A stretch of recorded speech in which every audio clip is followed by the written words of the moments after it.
isang mainit na pagbati sa inyo. Ang kwento ngayong araw ay tungkol sa isang singsing na jade na ibinigay ng aking asawa na nagbago sa lahat. Tinanong niya ako kung gusto ko ba ito. Ang sagot ko, kinuha na ang kapatid mong babae. Namutla siya sa takot. Pinatay mo ang kapatid ko, ako siya na 31 taong gulang. Kung titingnan mula sa labas, ang buhay ko ay tila mayos. May bahay at asawa, walang dahilan para bumuntong hininga. Isa akong accountant sa isang maliit na paggawaan ng troso. Hindi man kalakihan ang kita sapat na ito para sa sarili ko. Ikinasal ako noong Setyembre 2023.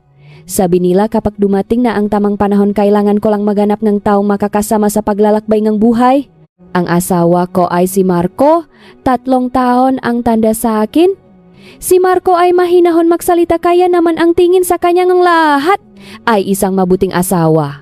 Isa siyang manager ng isang trucking service, kaya madalas ay magang umalis at gabi na kung umuwi. Noong makasintahan pa kami, ang galing ni Marco makinig. Sinabi ko sa kanya na ang pinakakinatatakutan ko ay ang sitwasyon ng biyenan at manugang. Ngumiti lang siya. Simple lang ang pamilya ko, may nanay at kapatid na babae. Dagdag na tao, dagdag na saya. Nang marinig ko ang dagdag na saya, nakaramdam ako nga init sa dibdib. Ngayon naalala ko na ang linyang iyon ay parang asukal na nakabalot sa mapait na gamot. Ang bahay ng aking biyenan ay nasa bayan ng San Isidro, malapit sa pambansang highway. Masyadong maliit ang bayan, kaya pakalipas ng isang umaga sa palengke, kilala na agad ang pangalan ng iyong mamagulang. Ang bahay ni Aling Lita, ang aking biyenan, ay nasa gilid ng daan patungo sa lumang palengke. Nagtitinda siya ng dry goods. Kabisado niya ang bawat tindrongang isda hanggang sa magka-tricycle driver. Hindi siya bastos magsalita, ngunit ang bawat salita niya ay may bigat. Siya ang uri ng tao na hindi kailangang sumigaw para patahimin ang iba. Noong nagsisimula na ako, tinawag ko siyang nanay. Tumango lang siya bilang tugon, hindi man malamig pero hindi rin mainit. Sinabi niya nung maunang araw na hindi sila formal pero may isang kondisyon. May kapatid kang sila mahina siya, kaya maksalita ka ng mahina, kumilos ng dahan-dahan, huwag mo siyang gugulatin. Sinabi niya ito sa tono na parabang nagmamalasakit sa anak. Tumango ako dahil makatwira naman. Sino ba namang hindi magmamalasakit sa sariling anak? Silam ang hipak ko, 6 na taon ang bata sa akin. Noong una ko siyang makita, inakala kong siya ay parang orkidea sa loop, ngang paso maganda ngunit madaling mabali. Bihira siyang magsalita at laging nakatingin sa baba, tila takot makabangga ng tao. Lalo siyang natatakot sa ingay, kahit ang mahinang paktama ng kutsara sa plato ay sapat na para mapatigil siya at manginig ang kamay. Tinitignan siyang buong pamilya ng may labis na pakalinga. Pero ako, paktapak ko palang pakiramdam ko ay pumasok ako sa isang lugar na may babalang danger. Ang nabata sa bahay ay nagsimula sa malilit na bagay. Maaga akong gumigising para tumulong sa tindahan. Sabi niya kapag nagsasalin ng sa dahan-dahan lang at huwag hayaang tumalsik. Kapag naguhugas ng bigas, huwag daw padabok ang takip ng kaldero dahil mabibigla silam. Kapag nagwawalis, huwag kaskasin ang walis sa semento. At pati pagbubukas ng gate ay dapat dahan-dahan para hindi tumunok ang bisagra. Inisip ko, sige na nga may mahina, silang kasama magpaparaya na lang ako. Isang pagpaparaya, siyam na biyaya iyan ang natutunan ko noong bata pa ako, kaya ginamit ko ito para kumbinsihin ang sarili. Pero ang pinagtataka ko, hindi lang ito tungkol sa ingay. May mabawal na zona sa bahay na parang multiplication table na dapat kong isolo. Huwag pag-usapan ang nakaraan nilam. Huwag umakyat sa ikalawang palapa kung walang pahintulo ni nanay. Huwag tumayo ng matagal sa harap ng pinto nilam. Huwag galawin ang kabinet na kahoy sa sala. Ang susi nito ay laging nasa bulsa ni Aling Lita. At may isang bagay na nakpakilabot sa akin, may ilang gamit na bawal hawakan, lalo na ang kulay berde. Ano pong ibig sabihin ng gamit na kulay berde? Tanong ko. Hindi ako sinagot ng diretso ni Aling Lita. Tiningnan niya lang ako ng masama at sinabing, tandaan mo na lang, huwag ka ng maraming tanong. Ang linyang iyon ay hindi man malakas pero parang kutsilyong humiwas sa hangin. Si Marco naman madalas siyang huli umuwi. Kapag kinikuwento ko ang mga batas, ngingiti lang siya habang kumakain. Inaalala lang ni Nanay Silam. Magtiis ka na lang para payapa ang bahay. Ang salitang payapa mula kay Marco ay parang layunin ng buhay niya. Payapa para hindi makipagtalo, payapa para hindi kailangang pumili ng panik. Noong nga panahong iyon, hindi ko pa naintindihan. Kalaunan ko na lang naramdaman. May mga kapayapaan na hindi tunay kundi pilit na katahimikan. Naalala ko ang isang hapunan noong unang linggo ko. Ang hapak ay maliit pero marami ang ulam. May nilagang manok, isdang paksi at sausawan. Ang bango nga ninay nakakagutom. Gusto ko sanang tumulong pero sinabi ni Aling Lita na maupo lang ako. Naupo ako na may konting hiya dahil sa amin ang bagong manugang ay dapat kumikilos. Pero dahil sinabi niyang maupo ako. Huling bumabasi lamput-lamputla ang muha. Pagkakita sa kanya agad kinuha ni Aling Lita ang upuan, inayos ang pinggan nilam at nilagyan ng pinakamasarap na bahagi ng manok. Kumain ka para lumakas, kasabi niya. Saka lang siya tumingin sa akin, Ana, kumain ka lang? Isang pangungusap lang alam ko na agad ang posisyon ko sa bahay na ito.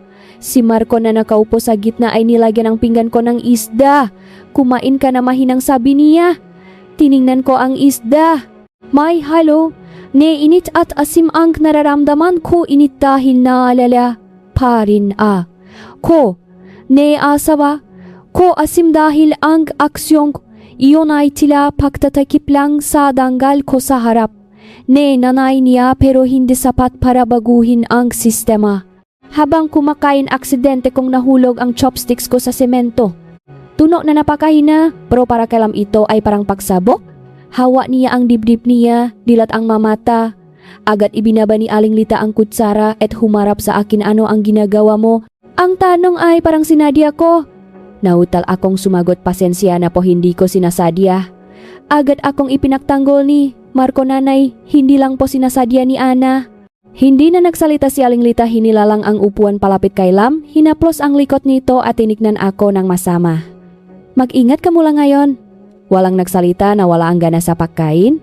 Naririnig ko ang sarili kong panyuya. Naintindihan ko na ang pamumuhay dito ay parang paglalakad sa yelo. Malakas na hakbang ay babasak, dahan-dahan ay lalamig.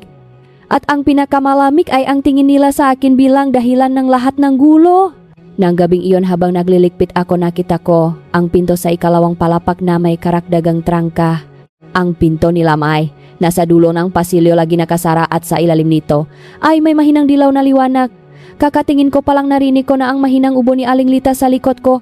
Ano ang ginagawa? Morito, nagulat ako. Dito lang po sana ako kukuhang tuwalya. Sinabi ni Aling Lita, nasa kusina ang tuwalya, huwag kang aayat dito kung hindi kailangan. Tumango ako at bumabaporo ng lalamig ang likod ko. Pagiga sa tabi ni Marco, mahina akong nagtanong bakit may trangka ang pinto ni Lam. Ilang segundo siyang tumahimik bago sumagot na parang nagpapatulog. Ngang bata, naglalakad kasi siya sa tulog, huwag mo na lang pansinin. Gusto ko pang magtanong pero nang makita ko ang mukha niya. Alam ko na ayaw niyang buksan ang anumang usapin na makakasira sa kapayapaan ng bahay. Humarap ako sa dingding, sinasabing wag maging mapaginala, pero sa loob ko naaalala ko ang kasabihan kung ano ang nakagawian siyang dapat sundan. Ang problema, hindi ko alam kung ang nakagawian nila ay tungkol sa pamumuhay o tungkol sa pagtatago. At gayon nagsimula ang aking gaaraw sa San Isidro, samga salitang kasinggaan ng hangin pro nakagapos na parang tanikala.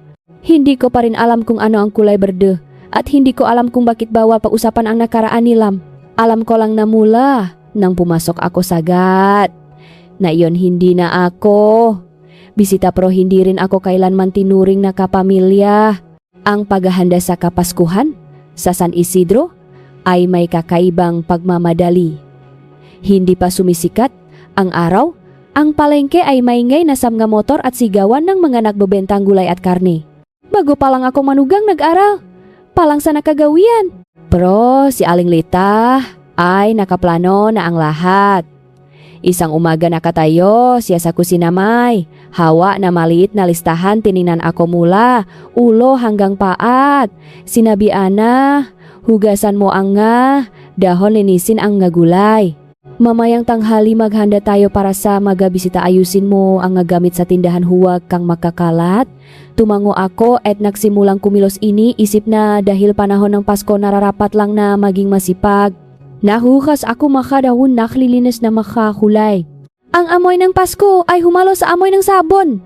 Hindi ako pinapagalitan ni Aling Lita, pero kapag mabagal ako agad siyang napapansin. Hindi malinis, ulitin mo. Si Lam ay nasa taas pa rin. Hindi ko siya nakitang tumulong at walang nag-utos sa kanya. Tilasa bahay na ito ang trabaho ni lam ay huwag gumawa para hindi ma-stress. Ang trabaho ko naman ay gawin ang lahat at maging perpekto. Pagdating sa paghiwa ng karne, kinuha ko ang kutsilyo at ang sangkalan sa mesa. Napakahina ng pahiwa. Talaga namang napakahina. Sa amin, pag ganito kahina, ang paghiwa mapapagalitan pa ako dahil ang bagal ko. Pero kahit ganun ilang beses ko lang ginawa narinig ko ang malakas na yabag sa hagdan. Pagkatapos lumitaw silam sa kusina, maputlang nakatitik sa sangkalan. Nakatayo siya ron ang dalawang kamay. Ay nakahawa, sa hambangang pinto hingal na parang galing sa takbuhan. Binitiwan ko ang kutsilyo at mahinang sinabi Lam.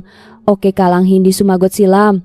Umatras siya ng isang hakbang hinawakan ang ulo at nautal. Na nagsabi huwag, na kayong magiwa huwag. Bago pa ako makaintindi, mabilis na lumapit si Aling Lita na parang may spring. Niyakap niya si Lam at hinarap ako. Ano na naman ang ginawa mo na guluhan? Ako nanay, mahina lang po ang hiwa ko. Hindi ko po alam. Pinutol niya ako ang tono ay hindi, malakas pero matalim. Hindi alam mag-aral ka? Sabi ko na kapag maingay nagugulat, silam hindi mo ba naintindihan? Tiningnan ko ang kutsilyo sa ibabaw ng sangkalan pakiramdam ko ay gumawa ako ng malaking pagkakamali. Si Marco na kararating lang ay lumapit at bumulong nanay hindi sinasadya ni Ana. Hindi pa rin bumibitaw ang biyenan ko. Hindi sinasadya pero nakakasakit mas lalong mapanganib. Ikaw na bagong manugang dapat alam mo ang limitasyon. Si Lam ay nanginginig pa rin sa yakap ng nanay niya. Tama na Lam nandito si nanay. Saka siya tumingin sa akin ng malamig mula ngayon. Sa likod ka na magiwa. Huwag kang gagawang ingay sa kusina. Tumango na lang ako pero parang may bara sa lalamunan ko.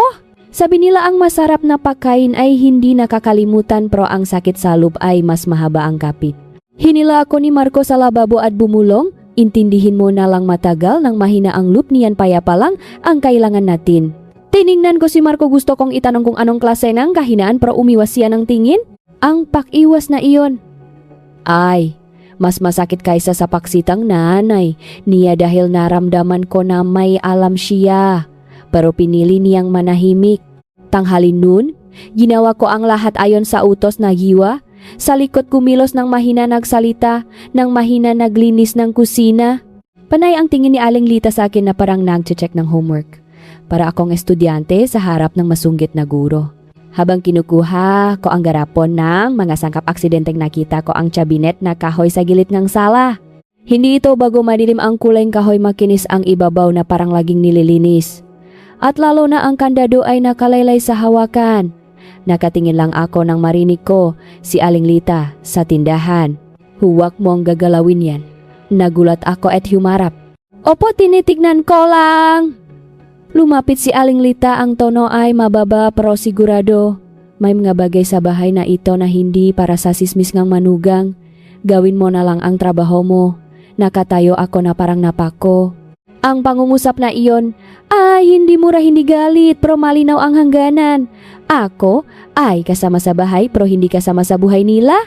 Sa hapon may mga bumiling customer ang biyenan ko ay napakatamis magsalita pero pagpasok sa loob ay nagbabago. Pinapaalala niya ang mga detalye. Ang prutas dapat nakaharap ang magandang bahagi, ang insenso dapat diretso, ang tubig dapat puno. Saka siya nagsalita na parang aksidente. Pero nakakakilabot ang bahay na ito basta payapa sila. Payapa ang lahat. Gabi na nang ilapak ang hapunan. Hindi kumain ng marami. Silam ilang subo lang ay tumitigil na nakatingin kung saan-saan. Napansin ko sa mesa ang isang tasang may kulay kape na likido na may masangsang na amoy. Inilagay ni Aling Lita ang tasang iyon sa tabi ni Lam na parang nakasanayan na. Inumin mo na anak. Sinunod ni Lam ininom ang lahat ng isang lagukan. Pagkatapos mas namutla ang manggalabi niya at naging mapungay ang mangga mata. Pakalipas ang 15 minuto. Tumayo siya at tahimik na umakyat sa taas. Tinanong ko ng mahina Marco ano ang iniinom ni. Lam sumagot si Marco ng hindi tumitingin gamot para makatulog ng mayo si Lam. Gusto ko pang magtanong pero nilapa na ni Aling Lita ang kutsara at tumingin ng diretso sa akin. Ana makinig ka hindi ka taga ibang bahay pero huwag mong itatanong ang mga bagay tungkol kay Lam. Dapat mong malaman na lahat ng ginagawa ko ay para sa kanya. Tumigil siya sandali bago sinabi ang linyang naalala ko hanggang ngayon ang Kasalanan ng anak pasan ng magulang. Kaya kung pasan ko, huwak mo ng dagdagan. Salinyang iyon ang tinihan ko na ginamit niya ang pagiging ina para bigyang katwiran ang lahat. Pero naintindihan ko rin na kung kailangan niyang pasanin ang lahat ang pasana ito. Ay, hindi lang, basta sakit na nararamdaman. Nang gabing iyon, nakahiga ako sa tabi ni Marco. Naririnig ang pagupangang ingay nga masasakyan sa labas. Hindi na ako natanong. Hindi dahil wala na akong tanong, kundi dahil naramdaman ko na ang matanong sa bahay na ito ay kailangang ibaon bago pa lumabas. Nakatingin lang, ako sa kisame iniisip ang kabinet na nakakandado ang mapait na gamot at ang mukha ni. Lam ka pa naririnig ang ingay ng paghiwa. Naisip ko na nakatira ko sa isang pamilyang kapayapaan na itinayo sa ibabaw na bawal. Pagkatapos na umagang ang paghiwa ng karne sa kusina na sanay na ako sa pagingat. Pagingat sa pananalita, pagingat sa galaw, pagingat sa bawat tingin ng magkasama sa bahay. Sabi nila ang pagiging manugang ay pag-arangang pagpapakumbaba. Nagpakumbaba ako pero habang nagpapakumbaba nararamdaman ko na ang puso ko ay parang basong porselana. Hindi man agad mabasak pero unti-unting nakakaroon ng lamat. Pagdating ng Enero 2026 ang panahon sa San Isidro ay napakalamig. Pagbukas ng pinto sa umaga ang hamog ay nasa bubong na. Ang hangin ay humuhuni sa mga siwang ng bintana. Sa lamig na iyon naalala ko ang isang maliit na patsana para sa mga babaeng may asawa ay hindi naman maliit. Mayo 12, 2026, 2 taon na mula nang mapakasal kami ni Marco.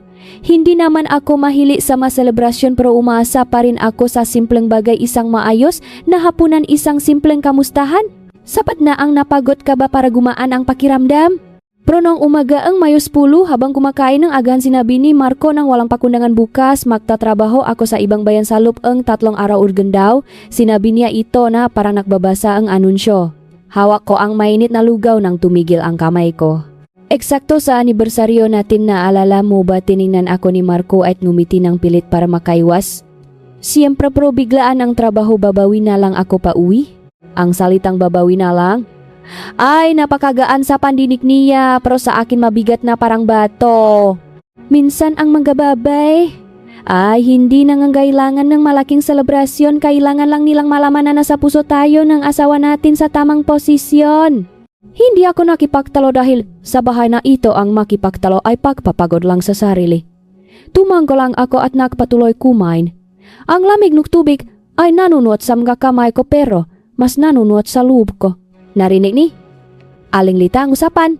Habang nakaupo sa tindahan sumingit siya, ang lalaki ay nagtatrabaho, ang babay huwag ng maginarte. Sa bahay na ito, ang pinakaimportante ay panatilihing payapa ang pamilya.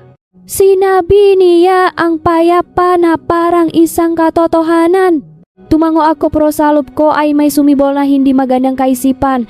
Payapa para kanino? Payapa para sa kanino? Payapa para walang mananagot umalis si Marco ng madaling araw ng Mayo 11.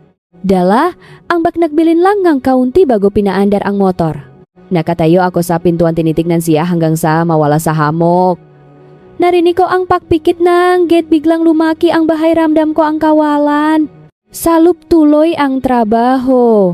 Si Aling Lita ay nagtitinda paminsan-minsan ay inuutusan akong magrepek ng magpaninda dahil sa mga utang ng mga suki.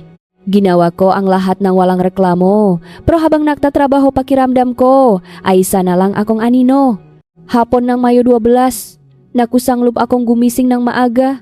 Bumili ne prutasat. Bulaklak sa palengke dahil tradisyon sa pamilya. Na magalay sa altar tuwing may okasyon. Inisip ko dahil wala si Marco, ako na lang ang maghahanda ng pagkain kasama ang biyenan ko bilang pagpapanatili ng tradisyon at pagbibigay ng halaga sa sarili ko. Nagluto akong paksinilagang isda at gulay, simpleng pagkaing probinsyano na nakakabuso. Tiningnan ni Aling Lita ang inihain ko, walang papuri, walang reklamo, pinaalala lang na huwag masyadong mahaba ang tangkay ng bulaklak baka malagla ang mga talulot. Nakakalat ang mga yan. Tumango lang ako na parang robot. Pagdating sa pag-alay ng insenso, nanalangin ako, hindi humihingi ng malaki, humihingi lang kapayapaan para sa aming mag-asawa at lakas para makayanan ang lahat ng hindi nagiging mapait Tanghaling iyon tinulungan ko si Aling Lita. Sa tindahan maraming bumibili ng mapanghanda sa pista. Naririnig ko ang tawanan sa labas. Pakiramdam ko ay malayo ako na parang nakatayo sa gitna ngang mataong palengke. Pero mag-isa, mga bandang hapon habang nakayos ako nga, kahon sa ilalim ng mesa may humintong motor sa harap ng gate. Isang delivery rider ang nagdanong, bahay po ba ito ni Ana, may package po? Nagulat ako. Opo, pakipirmahan na lang. Kinuha ko ang kahon, may mayos na tapet amoy ng bagong papel. Pumirma ako at dinala ito sa loob. Ang puso ko ay bumibilis ang tibok, isang uringang excitement na matagal ko nang hindi nararamdaman. Dinala ko ito sa kwarto, naupo sa kama at binuksan ang balot. Sa loob ay isang mamahaling kahon na plus ang kulay, masarap sa pakiramdam. Pagbukas ko, isang singsing na jade na kulay berde ang nakalapak sa puting tela. Hindi ito matingkat pero malalim ang kulay, parang malinaw na tubig. Hindi ako mahilig sa alahas pero alam kong hindi ito nabibili sa palengke.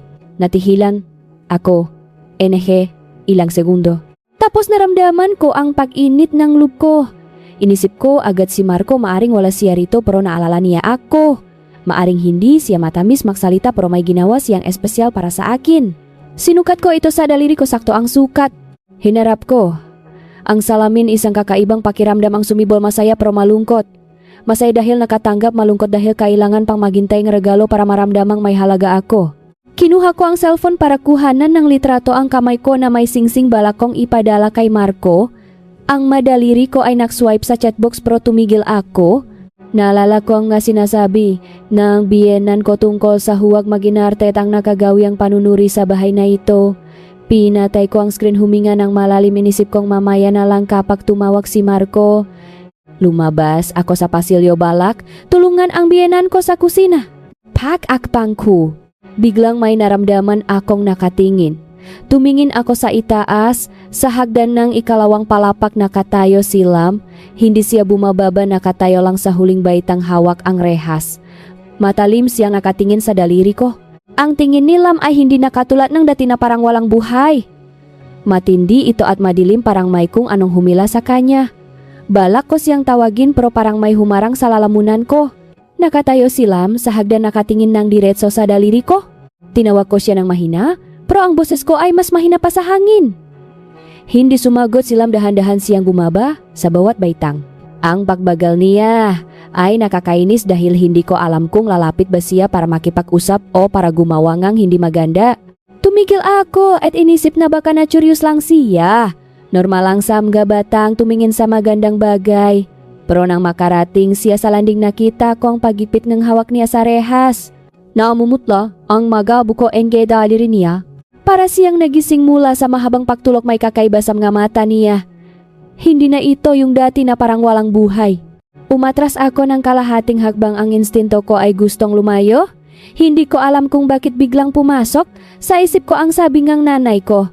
Ang matalinong ibon, iniwasan ang bitak. Hindi ko inisip na sila may bitak pero ang pakiramdam ngang panganib ay malinaw. Lumapit pa sila ngang isa pang hakbang at biglang inabot ang daliri ko. Anong ginagawa mo? Tanong ko, sinubukang maging kalmado. Hindi sumagot si Lam. Ang dulo ng daliri niya ay dumampi sa singsing, basta dumampi lang kasinggaan ng tubig. Pero naramdaman ko ang paginaw, buong katawan ko parang may nagbuhos ng yelo sa likod ko. Hingal na hingal si Lam, nakatitig sa singsing, nang hindi kumukurap ang mga labi ay gumagalaw. Ang ito, hindi ko panantindihan kung ano ang ito, ay hinikpitan na ni Lam ang hawak sa daliri ko. Hinila niya ang kamay ko papalapit sa kanya na parang gusto niyang suring mabuti. Biglang nagbago ang mukha niya, ang ngabutas ng ilong ay humihinga ng malakas, ang nga mata ay nanginginig parang taong malapit ng atakihin ng panik. Agad kong binawi ang kamay ko, sinubukang maging malambot ang tono. Lam, kumalma ka, sinusukat ko lang. Pero sakto nun narinig ko ang yabak ng sinalas mula sa tindahan. Pagkatapos ang boses ni Aling Lita ay dumating na parang hampas ng martelyo. Ano yan, humarap ako? Nakatayo siya sa pintong salamay, hari na pasam ga kamay, ang mukha ay malamig na parang yelo. Tumingin siya ng diretso sa daliri ko, saka tumingin kay Lam. Sa isang segundo nagbago ang mga mata niya, may halong pag-ingat at galit. Para bang nahuli niya ako sa isang gawaing hindi dapat. Bago pa ako makapagsalita, lumapit na si ang tono ay matalim. Sino ang nagbigay sa iyo ngang karapatang isuot yan na gulat ako? Regalo po ni Marco pinadala niya. Pinutol niya ako. Regalo man kahit sino sa bahay na ito ang anumang nagpapakabakay lamay hindi dapat ilabas. Nakatayo silam sa tabi ko hingal na hingal. Inabot niya ang singsing na utal na nagsabi gusto. Gusto ko. Agad nagbago ang boses ni Aling Lita naging malambot para kay Lam. Sige kung gusto mo kukunin ni nanay. Tumayo ka lang diyan. Saka siya humarap sa akin. Iniabot niya ang kamay at hinablot ang singsing mula sa daliri ko sa isang mabilis na pahila. Nasugatan ang balat ko. Natigilan ako ang sakit ay hindi lang sa balat parang may isang bahaging ng dangal ko ang kinuha sa gitna mismong bahay. Napasiga ako nanay masakit po. Hindi ako tiningnan ni. Aling Lita itinaas lang ang singsing sa harap ni Lam na parang pinapatahan ang bata. Ito kumalma ka nandito si nanay. Kinuha ni Lam ang singsing at niyakap sa dibdib. Ang makamay niya. Ay, nanginginig. Pero mahigpit ang kapit na parang pag-ari niya ito mula pa nung una. Nakatayo ako na parang estatwa sa utak ko ay magulo ang lahat ang regalo ko sa anibersaryo. Hindi ko pa naikakabit sa kahon, hindi ko pa naririnig ang pagbati ay kinuha na at ibinigay sa iba. Kung hinihiram lang kaya ko pang magpaparaya pero ito ay pilit na pagila malinaw direkta walang pagtatanong. Sinubukan kong maging magalang. Nanay ang singsing na yan. Ay, regalo ni Marco. O pakibalik na lang po itatago ko na para hindi na makita ni Lam. Tainingnan ako ni Aling Lita nang may mamatang kasing lamig ng tubig sa balon. Ibalik nakakatawa ang sinasabi mo. Nakatira ka sa bahay na ito tapos humihingi ka pa ng pabalik. Nagulat ako sa linyang nakatira ka sa bahay na ito.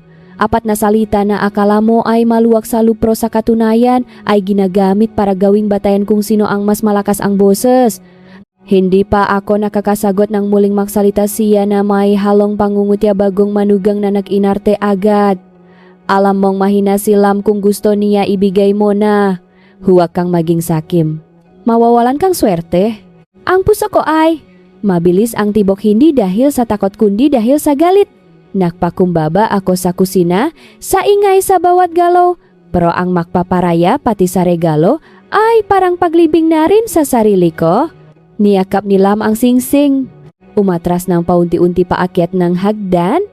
Bago siya lumingon tinignan niya ako isang tingin na may halong paghahangat at takot. Saka siya tumakbo sa taas at isinara ang pinto ng malakas. Ang tunog ng paksara ng pinto ay tuyo na nagpagulat sa akin. Sa pagkataong ito hindi si Lam ang nagulat kundi ako. Humarap ako kay Aling Lita, ang boses ko ay nanginginig pero sinubukan kong panatilihin ang paggalang. Nanay, sinasabi mong nakiinarte ako pero gusto ko lang ingatan ang sa akin. Wala naman po akong ginagawang mali. Ngumisi si Aling Lita, mali mo ay hindi mo alam ang dapat gawin. Sa bahay na ito si Lam ang priority. Bilang asawa dapat mong intindihin ang kapayapaan ng bahay ay mas mahalaga kaysa sa singsing. Sabi niya ito at naglakat palayo na parang tapos na ang usapan, walang pasensya na kung nasaktan kita, walang pag-alilangan. Nakatayo lang ako ron habang namumula ang daliri ko, pakiramdam ko ay mainit at malamig ng sabay. Pumasok ako sa kwarto, umupo sa gilid ng kama. Ang kahon ng pelus ay bukas, ang puting tela ay walang laman. Parang ang puso ko. Nun hindi ako agad umiyak. Pakiramdam ko lang ay napahiya ako. At ang pinakanakakahiya ay ang pakiramdam na parang naging taong pulubi sa sarili kong bahay. Habang ako ang asawa, ako ang manugang na may karapatan. Sabi nila hindi bale na ang ibinigay, basta ang paraan ng pagbibigay. Pero ako hindi ko pa man nararanasan ang buwang, regalo kinuha na agad. At mula sa sandaling iyon, naintindihan ko na, sa bahay na ito, kahit tama ang ginawa, kung magiging mali pa rin ito. Basta si Lam ang hindi natutuwa, matagal akong nakatayo bago, nakatayo ng maayos. Ang talir ko ay masakit pa rin. Hindi lang dahil sa galos kundi dahil sa sakit nege pagdapastanggang sa danggal ko. Isinara ko ang kahon, inilagay sa drawer bilang paraan ngang pagtatago sa bagay na muntik ko nang mahawakan ang pag-asa bago ito kinuha. Sa kusina si Aling Lita ay abala pa rin sa pag-ayos ng tindahan. Ang tunong plastik ay mas malakas kaysa dati. Bumaba ako walang nagtanong sa akin. Sa bahay na ito ang katahimikan ay isang kapangyarihan. Kung sino ang kayang manahimik siya, ang mananalo. Nagluto ako ng hapunan gaya ng dati hindi dahil gusto ko kundi dahil ang pagkain ay hindi pwedeng hindi lutuin. Ang trabaho ay kailangang magpatuloy kahit ang loob ko ay gumuho. Nagluto ako ng gulay at piniritong itlog. Simple lang. Naupo si Aling Lita sa mesa pinanot akong maghain at sinabilang, "Tawagin mo silang para kumain." Tumayo ako sa harap ng hagdan at tinawak ng mahinalam, "Kain na." Walang sumagot, tinawak ko ulit, tahimik pa rin. Si Aling Lita mismo ang umakyat habang naglalakat ay sumigaw sa akin, "Pagod siya, huwag mo nang tawagin." Pakalipas ng ilang sandali, bumaba siya at dinala ang pagkain nilam sa tray. Tiningnan ko ang ginawa niya, bigla kong naramdaman na sa bahay na ito ang lahat ay may dalawang bahagi. Isang bahagi para sa normal na pamumuhay at isang bahagi para pagsilbihan silam para maging payapa ang lahat. Naupo akong kumain ng mag-isa sa gilid ng mesa. Ang kanin ay mainit pero parang walang lasa. Ngumunguya ako ng walang lasa, naririnig ko lang ang sarili kong tibok ng puso na tila pinaaalalahanan ako na nakakulong pa rin ako rito. Bandang 9:09 ng gabi, nagvibrate ang cellphone ko, lumitaw ang panggalan ni Marco. Pinagmasdan ko ito ng ilang segundo bago sinagot. Ang loop ko ay parang string na hinahatak. Tulog ka na, boses ni Marco sa telepono na mahinahon gayang dati. Huminga ako ng malalim, sinubukang gawing normal ang boses ko. Hindi pa. Nakarating ka na ba? Hindi pa. Nasa site pa ako, busy ngayon. Tumawag ako para itanong kung natanggap mo na ang regalo. Sa linyang iyon gusto kong tumawa at tumiyak ng sabay. Sumagot ako ng dahan-dahan, pinipili ang bawat salita na parang naglalakat sa madulas na sahig. Natanggap ko na. Maganda ang singsing. Agad na tanong ni Marco, "Nagustuhan mo ba?" Tiningnan ko ang pulang. Marka sa daliri ko, sa isip ko ay nakikita ko ang kamay na humablot pero hindi ko na kinukwento ng mahaba. Sinabi ko lang ang isang pangungusap para maintindihan niya. Maganda, pero mukhang hindi para sa akin. Kinuha ni nanay at ibinigay kay Lam. Sa kabilang linya ay katahimikan na kakaiba, hindi dahil mahina ang signal kundi parang may nakabara sa lalamunan.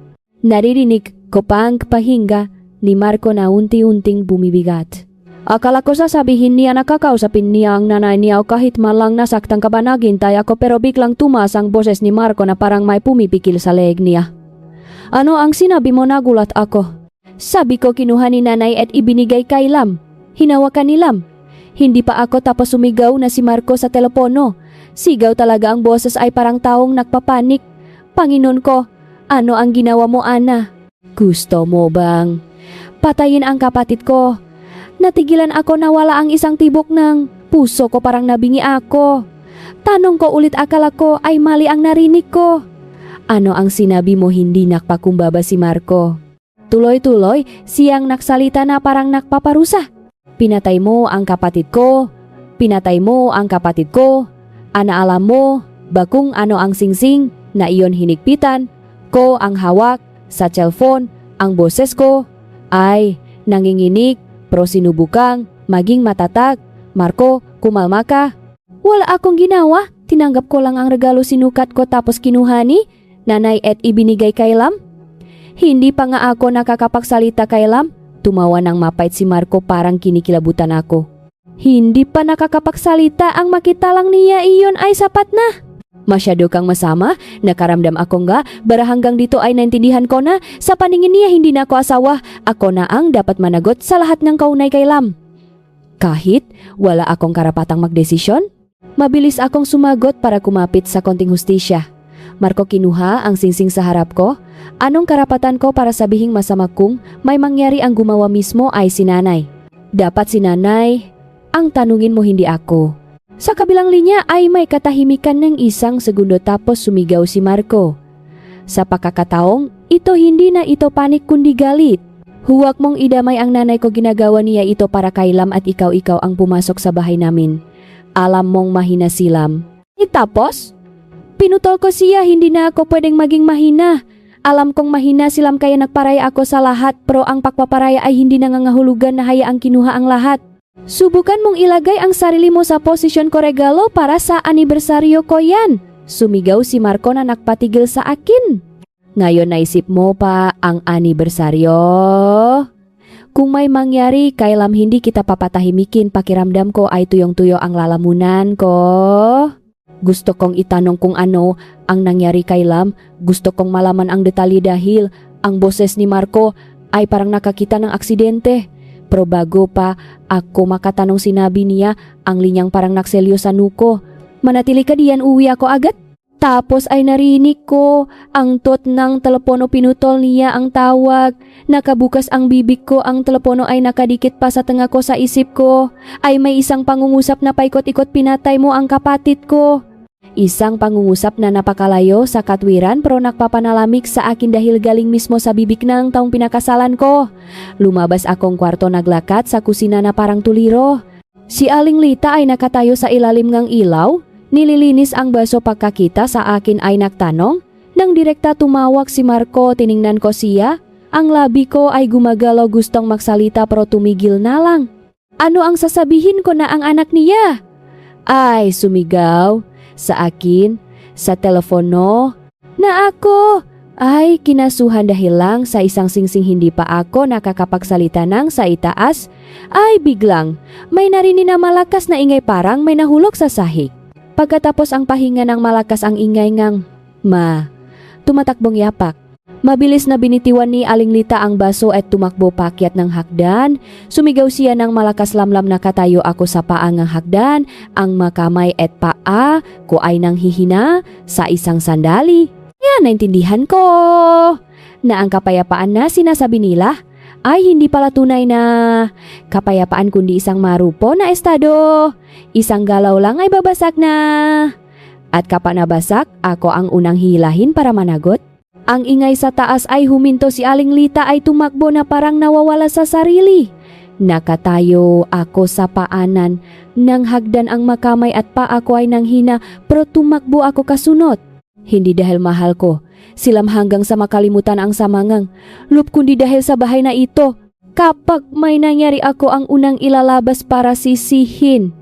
Kailangan kong makita ng sariling mga mata para malaman ko kung bakit ako kinakasuhan. Ang pintong kwarto ni Lam ay nakasara ng mahigpit sa loop. Ay may naririnig na hingal, tapos ang tunongang pahampas ng kamay sa dingding nakakakilabot. Kinakalampag ni Aling Lita ang pinto, ang tono ay parang nagpapatuloy na naguutos. Lam, buksan mo ang pinto, anak. Buksan mo, huwag mo akong takutin. Walang sumasagot. Tanging ang tunong ang pahagulhol na parang taong sinusakal. Hindi pa ako nakakalapit nang humarap sa akin si Aling Lita. Ang nga mata ay nanlilisik.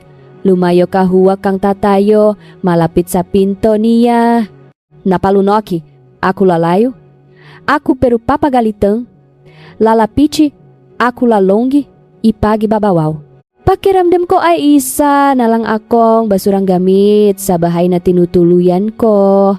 Ang biyenan ko ay naghahanap ng susi sa bulsa, pero ang kamay niya ay nanginginig at hindi makahanap. Habang naghahanap siya, bumubulong siya. Panginoon ko, bakit? Bakit bala kong sabihing tutulungan ko siya? Pero narinig ko ang ingay motor na huminto ng mabilis sa labas ng gate. Ang tunog ng pagpreno ay nagpagulat sa akin, tapos ang yabak ng paa na tumatakbo sa gate. Ang tunog ng susi at ang isang sigaw na parang apoy. Nasaan silam? Umuwi na si Marco. Umakyat siya sa hagdan na parang hindi sumasayat ang paang nga. Mata ay pula, magulo ang buhok. Hindi pa natatanggal ang jacket. Pagkakita sa akin sa pasilyo, hindi siya nagtanong, tinulak lang niya ako ng malakas. Tumama ako sa dingding, sobrang sakit ngang balikat ko. Napadaing ako, Marco. Manahimik ka, sigaw niya na parang nawawala sa sarili. Nasaan siya? Si Aling Lita ay parang nakahawak na sa poste matapos makita ang anak. Nakalok ang pinto. Inaatake na naman siya. Marco, hindi na sumagot si Marco. Sinipan niya ang pintong ng kwarto ni Lam. Ang unang sipa ay hindi tumalsik, sinipan niya ng pangalawa. Rambang bumukas ang pinto. Nakatayo ako sa dulo ng pasilyo at tinitingnan ang lubat. Hanggang ngayon nakakakilabot pa rin isipin. Si Lam ay nakahiga sa sahig, nakakurap ang katawan, ang mangga kamay at paa. Ay nanginginig ang mangga labi. Ay may puting bula ang mangga mata. Ay nakapikit ng pabaliktad ang lalamunan. Ay may tunok na parang nahihirapan. Ang ilaw sa loop ay dilaw, kitang-kita ang isang bagay na nakahiga sa tabi niya. Ang singsing na jade na kulay berde. Hindi ko alam kung paano napunta ang singsing sa kwarto pero ang imahang iyon ay parang isang period na tinapos ang lahat. Hindi pa ako nakakahinga nang sumigaw si Aling Lita ang sigaw na parang nambabasak ng bubong. Nakikita mo ba? Nakikita mo ba? Sinasabi ko na nga baang. Singsing na yan humarap. Siya sa akin na titinuro ako na parang isang kriminal. Masaya ka na ba pinahama? Mo siya anong klase kang manugang napabuka? Ang bibi ko gustong sabihing hindi ako. Pero ang lalamunan ko ay parang sinasakal. Hindi dahil sa takot sa kanila, kundi dahil ang eksena sa harap ko ay nakakakilabot. Sabi nila ang dilang tao ay parang kusilyo. Pero minsan mas matalas pa. Ang mamata at ang mamata ni Marco noon ay parang gusto akong kainin ng buhay. Lumuhod siya sa tabi ni Lam, tinapik ang pisngi. Lam, naririnig mo ba ako, Lam Lalong? Nanginig si Lam, ang katawan ay parang baw. Binuhat siya ni Marco ng mabilis. Ang makamay! Ay, nangingini, pero mahigpit ang kapit. Kinuha ni Aling Lita ang bet na mamadaling. Kinuha ang cellphone, sumisigaw. Dalhin sa ospital. Dalhin sa ospital, binuhat ni Marco si Lam na parang may pasan na apoy. Nang dumaan siya sa tabi ko, tumigil siyang kalahating segundo. Kalahating segundo lang pero sapat na para makita ko ang nga mata niya malamig galit at hindi na ako tinuturing na asawa. Sinabi niya ang bawat salita na parang bato. Kung may mangyari kay Lam, huwag mo nang asahan ang tahimik na buhay. Nakatayo ako na parang napako. Sa isip ko ay may isang kaisipan ang banta niya. Sa telepono kanina tutupala at ngayon ay dinala niya sa bahay sinabi mismo. Sa harap ko na parang isang hatol, sumunot ang biyenan ko habang umiiyak. Bakit ako ang pinahirapan, bakit ganito ang pamilya ko tapos? Ay biglang lumingon siya at hinila ang manggas ko. Manatili ka rito, huwag kang susunod. Kung lalabas ka at malalaman ng kapitbahay. Para hindi kita papatahimikin, hinila niya ako ng malakas hanggang sa tumagilit ako. Masakit ang balikat ko pero ang sakit na iyon ay mas matindi sa pakiramdam na ginawa akong panakot sa harap ng tao. Sa baba ang tunog ng motor ay parang sumabog at mabilis na nawala sa lamig ng gabi. Ang gate ay sumara ng malakas na parang isinara ang lahat ng aking daan palabas. Nakatayo ako mag-isa sa pasilyo, naririnig ang hangin na humahampas sa bubong sa bahay ay naiwan ang amoy ng gamot at takot. Pagkalipas ng ilang minuto ang mataw sa labas. Ay, nagsimulang makbulungan. Sa maliit na bayan basta may ingay ngang pagpreno sigawan ng mga kapitbahay ay parang kabute na lumalabas. Narinig ko ang babae sa tapat na bumubulong. Ano na naman ang nangyari sa bahay ni Aling Lita? Ang isa ay sumagot ng mahina pero narinig ko pa rin. Inatake na naman si Lam, sabi raw ay dahil sa manugang niya. Hindi pa ako nakakapagsalita para makapalivaw na sumilip na si Aling Lita sa loop. Ang boses ay mataray sa mga tao. Wala yun may sakit lang sa bahay, umuwi na kayo. Pagkatapos niyang sigawan ang mga kapitbahay, tiningnan niya ako na parang tinik sa mata. Umakyat ka sa kwarto mo mula ngayon, walang akyat sa taas. Kapag nagulat mo pa si Lam, nang isa pang beses huwag mo akong sisihin kung maging malupit ako. Nakatayo ako ng tahimik, ang makamay ay nakahawak ng mahigpit hanggang sa pumuti ang mabuko. Gusto kong magtanong ng isang simplang bagay, nanay. Saan galing ang singsing sa kwarto ni? Lampero tiningnan ko ang muha. Niya alam kong ang pagtanong ng iyon ay parang pagbuhos ng gasolina sa apoy. Naglakat ako papunta sa kwarto na parang nawawala sa sarili. Nang isara ko ang pinto, napaktanto ko na ang makakamay ko ay nanlalamah. Naupo ako sa gilid ng kamatumingin sa kawalan, ang tenga ko ay naging bingi pa rin sa boses ni Marco na nagsabing huwag mo nang asahan ang tahimik na buhay. Sabi nila ang mabait ay pinakpapala. Hindi ko man matawag ang sarili ko na mabait pero alam ko na wala akong ginawang masama. Pero sa isang gabi lang itinuring na akong kriminal, inilabas para husgahan ng pamilya at binalaan ng isang kasalanang hindi man lang dumaan sa investigasyon. Hindi ako nakatulog. Ang buong gabi sa bahay ay sobrang tahimik, naririnig lang ang orasan na tumitibok at ang hangin na humahampas sa bintana. Minsan-minsan ay nag-vibrate ang cellphone dahil sa mga text sa group chat ng mga kapitbahay. Hindi ko binuksan. Pero ang pakiramdam na pinag-usapan ka ay parang bato na nakadagan sa dibdib ko. Malapit na mag-umaga nang tumawag ang biyenan ko.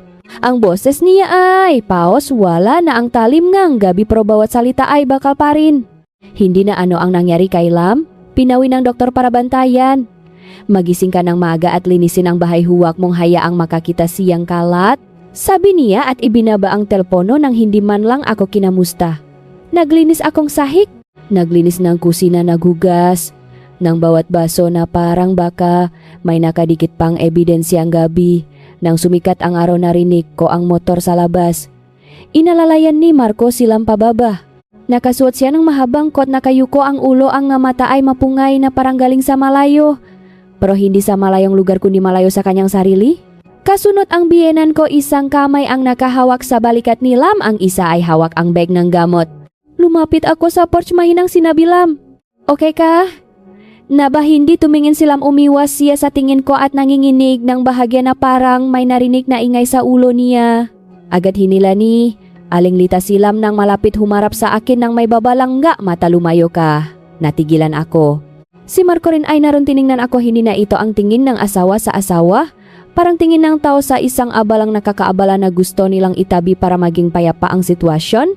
Dinala ni Aling Lita si Lam sa taas. Kaya habang naglalakad ay nagbilin pumasok ka sa kwarto at matulog, huwag mong isipin ang kahit ano, nandito si nanay. Ang pintong kwarto ni Lam ay sumara, ang trangka ay naklik. Pinansin ko ito ng mabuti at naramdaman ko ang paglubog ng puso ko. Ang pintong iyon ay hindi lang para isara ang kwarto kundi para pigilan ang lahat na lumapit kay Lam kasama na ako. Hinila ni Marco ang maliit na maleta papunta sa study room sa baba. Ang kwartong iyon ay ginagamit niya dati para sa nga papel, minsan sa computer. Ngayong umaga dinala niya ang unan at kumot. Natigilan ako, ano ang ginagawa mo? Hindi sumagot agad si Marco, inayos ang gamit bago humarap at sinabing may boses na kasing flat ng tubig. Mula ngayon dito na ako matutulog. Akala ko ay mali ang narinig ko. Bakit asawa mo ako? Tiningnan ako ni Marco ng malami. Anong asawa sa panahon? Ngayon ganito si Lam. Manatili ka riyan at huwag gumawa ng gulo. Napalunok ako, pinilit na maging kalmado. Anong gulo ang ginagawa ko? Hindi ko pa nga natatanong kung ano ang nangyari kay Lam tapos ikaw. Pinutol ako ni Marco. Huwag kang magtanong, huwag mong babanggitin, huwag kang lalapit sa kanya. Sinabi niya ang 3 utos ng sunod-sunod na parang nagbabawan ng pako sa bibig ko. Tapos ay kinuha niya ang susi, sa bulsa nilok ang pinto ng study room sa harap ko. Klik pa. Ulit tumayo ako sa labas at pinanood ang pagsara ng pinto. Bigla akong natawa. Natawa sa buhay na bilang asawa. Kailangan mong tumayo sa labas ng sarili mong bahay. Bumaba si Aling Lita sa kusina, tumingin sa paligid na parang nag-inspeksyon. Pinangyarihan, sinabi niya na mula ngayon hiwalay ang pagkain ni Lam. Ang kwarto ni Lam ay hindi mo dapat lapitan. Huwag ka ring maingay kahit saan ka magpunta at mahina lang ang pagsasalita. Huling babala ko na to. Tanong ko, ang boses ay napakahina na ako mismo ay nagtataka. Nanay, gusto ko lang malaman kung ano ang nangyari kay Lam. Ano ang sabi ng doktor? Tiningnan ako ni Aling Lita na parang kusilyo. Ang sabi ng doktor, kailangan ng katahimikan. Naintindihan mo ba ang magtanong ng marami ay pagawang gulo? Gusto ko pang magtanong pero ang tanong na sana ay nasa lalamunan ko ay nilunok ko na lang. Sa bahay na ito ang magtanong ay hindi para intindihin, ang magtanong ay para masabihan na nakakalat ng gulo. Ang kalabaw na gustong kumain dapat ay hindi nagrereklamo. Naintindihan ko na kung gaano kawalang katwiran ang pagkamuhi sa akin. Mula nun ang lahat ng gawain sa bahay ay hinati ng malinaw at ang pinakamalinaw ay ang pagkakaalis ko sa eksena. Maaga akong gumigising para mag-ayos, magwalis, magluto. Tanghali tinutulungan ko si Aling Lita magbilang at maglista ng utang. Hapon ay naglilinis ng bahay at naghuhugas ng pinggan at gabi ay huli akong kumakain. Ang unang hapunan sa bagong sistema, sinabi ni Aling Lita, kumain ka na lang sa kusina para hindi sagaba. Sinabing para hindi sagabal pero alam ko na para hindi ko sila makita. Dinala ko ang pinggan sa sulok ng kusina mag-isa habang nakaupo sa tabi ng basket ng kamote. Naririnig ang usapan nila sa sala. Paminsan-minsan ay boses ni Aling Lita na naalaga kay Lam, paminsan-minsan ay boses ni Marco na sumasagot ng "oh". Naupo ako doon umunguya pero ramdam ang pait kahit walang pampalasa. Ang bagay na nakakapagpanalami sa akin ay ang disiplina sa tasang gamot ni Lam. Araw-araw samga takdang oras nagsasala si Aling Lita bawat beses ay matagal mula kusina hanggang sa taas hawa ang tray na parang hawa ang tadhana ng anak niya. Napansin ko na hindi siya umasa sa memorya. Mayroon siyang maliit na notebook na kulay kayumanggi may nakasipit na ballpen. Pagkatapos inumin ni, bubuksan niya ang notebook at may isusulat na maikli. Bawat linya ay maayos na parang talaan ng utang sa tindahan. May mga araw na aksidente kong nakikita. Ang pahina na nakabukas hindi ito listahan ng utang ng customer kundi. Mga oras na alas 8, alas 13, alas 20, alas 30 na may kasamang kakaibang simbolo. Hindi ko pa nakikita na malinaw sinarado na ni Aling Lita ang notebook at itinago sa bulsa. Tiningnan ako ng masama. Ano ang tinitignan mo? Sumagot ako agad. Wala po, hindi ako tinitignan. Hindi na siya nagsalita. Pero mula noon mas itinago na niya ang notebook sa bulsa. Lalo ko lang nararamdaman na may namumo na pagdududa sa loob ko na mahirap tawagin. Inaalagaan ba nila si Lam o ikinukulong? Et si Marco pag uwi niya ay dumidiretso sa study room et nilok ang pinto. Ang tunonglok ay parang tibok ng pusyong lamig. Minsan tumayo ako sa labas at kumatok ng mahina. Kumain ka na ba ipinagtabi kita? Hindi nagbukas si Marco, sumagot lang mula sa loob, iwan mo na lang. Tumayo ako ng ilang segundo, naririnig ang pagalaw ng upuan sa loob, ang pag-click ng computer tapos tahimik na. Bigla kong naramdaman na para akong nakikipisan sa bahay na pag-ari ng asawa ko. Bago matulog sa gabi tinitignan ko ang daliri ko, ang pulang marka ng pagila ay naglaho na pero ang pakiramdam ng pagkapahiya ay hindi. Naalala ko ang sabi ng tao, ang babae ay nakakaiba sa ganda ng asawa. Hindi ako naniniwala ng lubos pero nakikita ko nakapak ang asawa. Ay, tumalikot. Ang ibang tao ay gagamitin ito bilang dahilan para yurakan ka. Hindi ako umiyak, humiga lang ako at tumingin sa kisame, nakikinig sa bawat tunog sa bahay na ito. At sa unang pagkakataon nagsimula akong mag-aral kung paano makmasid sa halip na magpaliwanag. Dahil naintindihan ko na sa lugar na kung saan ang tao ay nagdesisyon na may kasalanan ka, ang pagpapaliwanag ay pagpapainsulto lang sa sarili. Mula noong araw na ilok ni Marco ang pinto ngang study room at ipinagbawal ni Aling Lita ang pagpunta ko sa taas, ang buhay ko sa bahay ay nahulo sa isang kakaibang ritmo, tahimik, pantay at mabigat. Tahimik na parang takot ang lahat na makamali sa isang salita. Pantay na parang ang lahat ng gagawin ay nakaprogram at mabigat dahil ang bawat maling ingay ay nagiging dahilan para maging tinik ako sa mata nila. Hindi na ako naging mangmang na magpaliwanag na wala akong ginawa. Ang magpaliwanag sa taong naniniwalang may kasalanan ka ay parang pagbuhos ng tubig sa daw ng gabi. Nagsimula akong tumingin-tumingin ng mabuti, sabi nila ang apoy ay sumusubok sa ginto, ang hirap ay sumusubok sa lakas. Hindi ko gustong maging ginto, gusto ko lang malaman kung anong klaseng apoy ang nagpapasabok sa akin. Ang pinakaabala sa akin ay ang mapait na gamot ni Lam. Noong una inakala kong ordinaryong pampakalma lang ito, pero habang tumatagal, nakikita ko na parang ritual ito, tamang oras, tamang paraan, tamang takbo. Araw-araw bandang alas 8 si Aling Lita ay pumupunta sa kusina, hinihila ang maliit na kalderong lupa mula sa ilalim ng cabinet. Hindi ito ginagamit sa ibang luto, ibinubuhos niya ang tubig, inilalagay ang isang dakot ng gamot na nakabalot sa diaryo, tinatakpan at pinapakuluan ng mahina. Ang amoy ay mapait, hindi katulad ng amoy ng gamot sa tradisyonal na tindahan. Nangangamoy, nakakasakit sa ilong, kaya kahit malayo ako ay naiinis ako. Hindi niya ako hinahayaang lumapit sa tuwing lalapit ako para kumuha ng sandok, agad siyang magsasalita ng malamig. Iwan mo yan, ako ang gagawa, gawin mo ang trabaho mo. Tapos ay nakatayo siya na parang pose sa tabi ngang kala nakatingin sa kaldero na parang iyon ang pinakamahalagang bagay. Kapag kumukulo ang gamot, ibinubuhos niya sa taas at nilalagay sa tray, tinatakpan ng manipis na tela na parang takot na mahanginan. Kapag dala na niya ito sa taas, naglalakat siya ng dahan-dahan. Sobrang dahan-dahan kaya kitang-kita ko ang pagkakasakal ng kamay niya sa tray na parang takot na may umagaw nito. Ilang beses ko na itong naitanong sa sarili ko kung gamot lang ito para sa bata, bakit kailangang itago na parang lihim ng gobyerno. Tanghaling iyon abala siya sa pagtitinda sa tindahan dahil marami ang bumibili. Sinamantala ko ang paghugas na pinggan nakita ko ang kaldero na mainit pa. Ang takip ay nakabukas ng bahagya na parang bibig na kararating lang ng salita. Ang puso ko ay tumibok ng malakas. Hindi ko balak uminom o manira.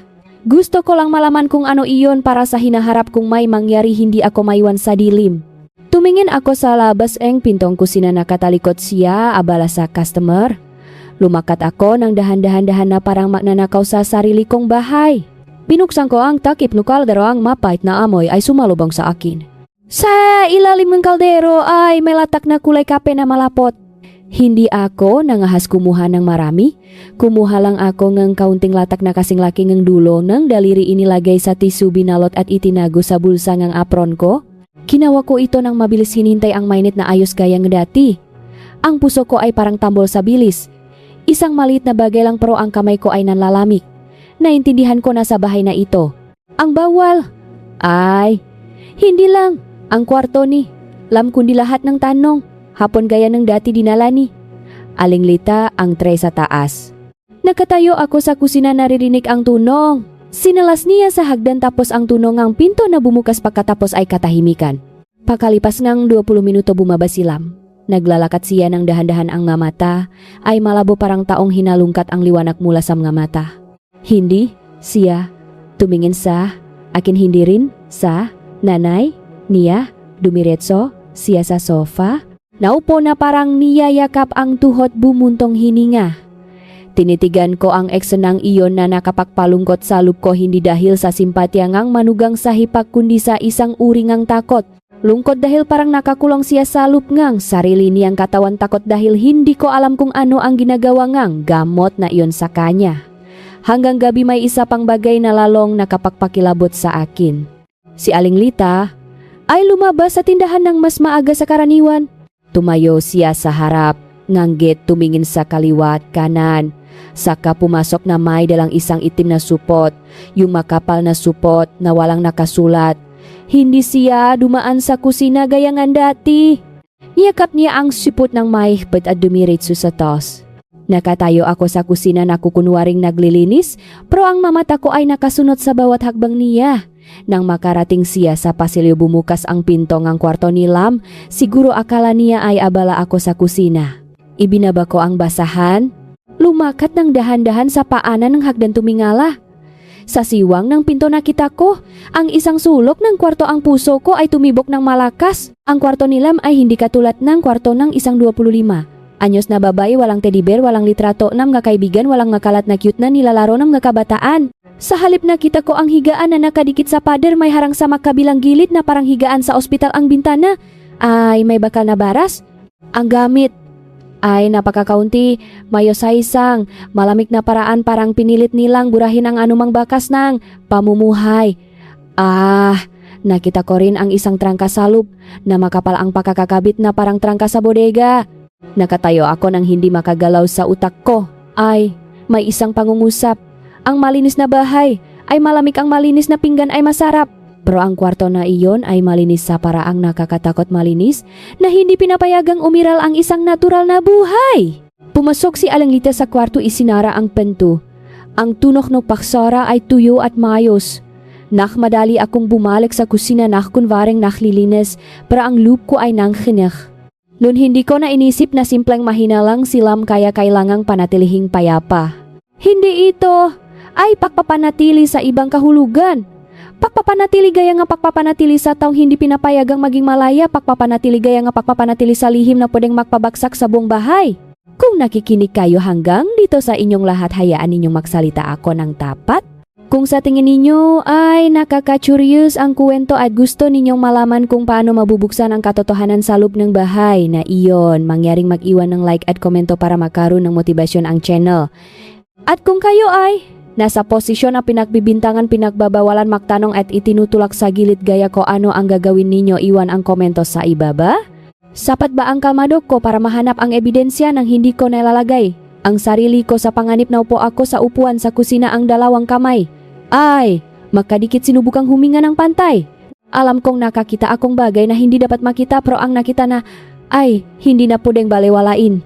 Alam ko rin mula sa sandaling binalot ko ang latak ng gamot sa bulsa ng Apron ko humakbang na ako sa kabilang panik ng batas ng bahay. Panik na may katotohanan at baka may bagyo rin. Nang gabing iyon bumaba si Aling Lita sa kusina ng gabi na. Tiningnan niya ako ng mabilis para suriin kung may kakaiba sa akin. Nahuhugas ako ng pinggan na kukunwaring kalmado. Hindi siya nagsalita, dumaan lang siya, pero naririnig ko ang isang linyang ibinubulong niya. Hindi ko alam kung sa akin o sa sarili niya. Basta mayos ito, basta mayos ito. Tinitingnan ko ang daloy ng tubig sa mga kamay ko, biglang naramdaman ang lamig. Dahil naintindihan ko na sa bahay na ito, ang salitang mayos ay hindi nangangahulugan ng kalusugan kundi ang maging masunurin sa gusto nila. Humiga ako, humarap sa dingding. Sa labas ang hangin ay humuhuni sa mga siwang salop ay tahimik na naririnig ko ang tibok ng puso ko. Hindi ko na inaasahan na tatawag pa ang asawa ko para makamusta. Umaasa lang ako na bukas sapat pa rin ang bait ko para mabuhay sa bahay na may mga bawal na baru ko lang napaktanto. Ang susunod na umaga nagising, ako na may kakaibang pakiramdam. Sabik at alerto. Pagkatapos ng gabi ngang pagtingin sa kwartong iyon sa siwang ang pinto, alam kong hindi na ako pwedeng bumalik sa pagiging taong walang alam. Pero alam ko rin na ang padalos-dalos ay nakakasama sa sarili. Sa bahay nga, asaw minsan hindi ang malakas ang boses ang nananalo kundi ang taong may malamig na ulo. Bandang alas 9 tinawag ako ni Aling Lita sa tindahan at sinabing, mamayang tanghali kami ni Marco ay pupunta sa bayan, ikaw na lang ang magbantay sa tindahan. Huwag kang maingay. Tumango ako nang mahina ang mata ko. Ay, hindi pinayagang kuminang. Pero sa loob ko, ay, parang may bumubukas na siwang. Bihirang umalis si Aling Lita na kasama si Marco. Sila ay aalis. Gang bahay ibig sabihin sa taas ay walang magbabantay ng mahigpit. Naglakat si Marco palabas ang suwot. Ay mayos, hindi man lang ako tinignan, kinuha lang ang susing motor at sinabi sa nanay tara na. Bago umalis nagbilin pa ulit si Aling Lita, huwag umakyat sa taas. Binigyang diin niya ang bawat salita na parang nagbabaon ng pako sa sahig. Tumango ako opo. Umalis sila, nanatili pa rin ako ng ilang minuto. Hindi ako nagmadali. Ang maingat ay hindi nadidisgrasya. Iyon ang linyang pumasok sa isip ko. Nagayos ako nga ilang paninda sa mesa para makmukhang ginagawa ko ang tungkulin ko bago tahimik na pumasok sa kusina. Nagugas ng kamay, pinunasan ng tuyo na parang naghahanda ng isang gawaing kailangan ng matinding focus. Kailangan kong susi. Ang spare key ay nakita ko noon na itinatago ni Aling Lita. Pero maingat niya itong iniingatan. Hindi ako nahaluho dahil ang paghahaluho ay naiwan ng bakas. Naalala ko ang habit niya, saan man magpunta ay dala ang jacket, pero kapak na sa bahay ay sinasabit sa sabitan sa tabi ngang cabinet ng sapatos. Lumakat ako roon, ang puso ko ay mabilis ang tibok habang nakikita ang jacket na kayumanggi niya. Ipinasok ko ang kamay ko sa loob ng bulsa at agad kong nadama ang malamig na bakal ang susi. Kinuha ko ito, ang palat ko ay basang-basang ang pawis. Ang susi ay maraming kasama, bawat isa ay may kanya-kanyang style. Tumayo ako ng ilang segundo para makinig tahimik ang buong bahay. Sa taas ay walang tunang nang, yapa silam ay malamang natutulog pa pagkatapos ng gamot ngayong umaga. Lumakat ako sa hagdan ng parang pusa, bawat baitang ay tumutunok ng mahina. Kailangan kong idaan ang puwersa sa gitna ng talampakan para hindi tumunok. Nang makarating sa pasilyo, tumadyo. Ako sa harapan pinto ni lamang pinto. Ay nakasara ang trangka, ay nakalok sa loob, pero ang kandado sa labas ay nakakabit pa rin. Sinubukan ko ang bawat susi, ang pangalawa ay agad na tumama. Klik, isang maliit na tunok, bumukas ang lock. Hinigpitan ko ang hawak sa doorknob, binuksan ang pinto ng napakabagal. Ang amoy sa loob ay sumalubong sa akin, hindi lang amoy ngang gamot na matagal na nakatago, kundi amoy ngang alikabok ng ngaunan na hindi naiinitan. Malamig ang kwarto. Malamig na parang walang tao. Pumasok ako, isinara ang pinto sa likod ko ng sapat lang, hindi isinara ng buo para makinig pa rin sa ingay sa labas. Tumingin ng diretso ang kwarto. Ay, hindi katulad ng kwartong babaeng 25 anyos gaya ng inakala ko. Ang pader ay plain, halos walang dekorasyon. Isang higaan na nakadikit sa pader may harang sa makabilang gilid. Sa maliit na mesa ay may baso lang ang tubig at isang lumang libro na kupas na ang cover. Ang klase nga libro nung nag-aral pa akong high school. Tumingin ako sa paligid, hindi ko nakita ang nga pampaganda, hindi nakita ang salamin, hindi nakita ang nga gamit na kinahihiligan ng nga babae. Hindi ito katulad ng taong pinapayagang makaroon ng natural na buhay. Ang bintana ay may bakal na baras. Hinawakan ko ang bakal na malamig bumigat ang dibdib ko. Ibon sa loop ng hawla ang huni ay nagiging buntong hininga. Hindi ko alam kung huni ba, silam nun. Pero sigurado akong matagal na siyang nakakulong. Hindi ako nanggahas, tumadyo ng matagal. Naalala ko na nandito ako para hanapin ang bagay na kinatatakutan ni Aling Lita para intindihin kung bakit kailangan nilang bumuo ng sistemang bawal. Lumuhot ako at tumingin sa ilalim ng kama. Madilim sa loob, kailangan kong yumuko ng malapit para makita. At doon isang lumang kahoy na kahon ang nakatago, sa gilid may manipis na alikabok na parang abo. Inila ko. Ang kahon hindi ito nakakandado. May lock lang na gawa sa kahoy. Ang kamay ko ay nangingini nang buksan ko ang takip. Sa loob ay mga bagay na nakpatindig ng balahibo ko. Isang talang manika na punit ang lig, ang bulak sa loob ay lumalabas na parang lig na nilapa. Isang hairpin na bali sa dalawa, isang lumang litrato ng isang batang babae. May buhok na hanggang balikat na pakatamis nga ngiti, ang klasa nga ngiti na kapak nakita mo lang. Ay, sasakit ang puso mo. At sa ilalim ng kahon ay makliping ng diaryo na kupas na ang kulay na nakatiklop ng maayos. Binaligtad ko ang unang clipping. Ang headline ay tungkol sa isang malalang aksidente sa pambansang highway noong Hunyo 2015. Ang biktima ay isang estudyante na nangangalang May Tangtuyet. Binasa ko ang bawat detalye, ang puso ko ay humihigpit. Ang ibang diaryo ay may detalye patungkol sa takbuhan, tungkol sa sasakyan, tungkol sa hilingang pamilyang biktima na linawin ang dahilan. May clipping pa na nagbabanggit na ang taong may kaugnayan ay umalis na sa lugar. Hindi ko maintindihan ang lahat, pero naintindihan ko ang isang bagay ng malinaw. Ang bahay na ito ay nagtatago ng nakaraang ayaw nilang pag-usapan. At ang pangalang May Tangtuyet ay hindi ang pangalang inalagaan nila dahil sa pagmamahal, kundi ang pangalang inalagaan nila dahil sa takot. Tiningnan ko ulit ang litrato ng dalaga kung siya si Tuyet, napakaganda at napakabait niya. Bigla akong nakaramdam ngang salik. Ang yumaw ay yumaw na, pero ang buhay ay ikinulong sa kwartong may bakal na baras. Kaya gaano kalaki ang presyong binayaran ng bahay na? Ito para panatilihin ang kapayapaan. Kinuha ko ang cellphone, pinatay ang tunok, kinunan ng litrato ang bawat clipping, kinunan ang litrato, kinunan ang manika, at ang bali na hairpin. Kinunan ko ng napakabilis, tapos ay tumigil, tinitignan ng mayos ang huling pagkakataon, takot na may makaligtang detalye. Sa oras na iyon, ang mata ko ay aksidenteng tumigil sa isang clipping na mas maliit ang letra, ay kupas na pro, nababasa pa ang ilang linya. May binanggit na isang alahas na kulay berde na natakpuan malapit sa takpuan bilang gamit ng biktima. Kulay berde. Ang daliri ko ay biglang sumakit ng parang sugat na hinawakan ulit. Naintindihan ko kung bakit pinagbawalan ako ni Aling Lita na humawa ng anumang kulay berde at kung bakit ang singsing na jade ay napapasabok sa lahat sa isang gabi. Agad kong ibinalik ang lahat sa ayos gaya ng dati. Ang manika ay nasa orihinal na posisyon, ang hairpin ay nakapatong gaya nung binuksan ko, ang nga diaryo ay nakatupi sa tamang ayos. Isinara ko ang takip ng kahon, itinulak pabalik sa ilalim ng kama, nilagyan ng konting alikabok para makmukhang hindi nagalaw. Tapos ay tumayo ako at tumingin sa paligid ng kwarto. Sa huling pagkakataon, sinubukang isaulo ang posisyon para kung may magtanong hindi ako maguguluhan. Lumabas ako sa kwarto ni Lam, nilok ang pinto. Gaja, enehedati, ibinalik ang susi sa grupo. Pagbaba sa kusina, nagugas ako enehe.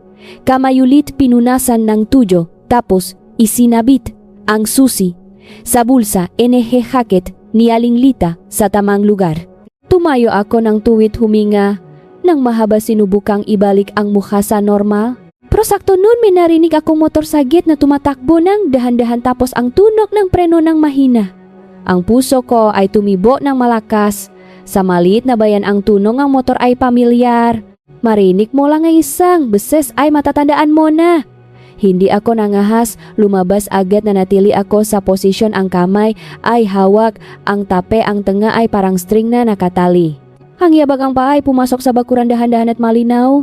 Niluno ko ang lawe, pinilit na huminga ng pantay.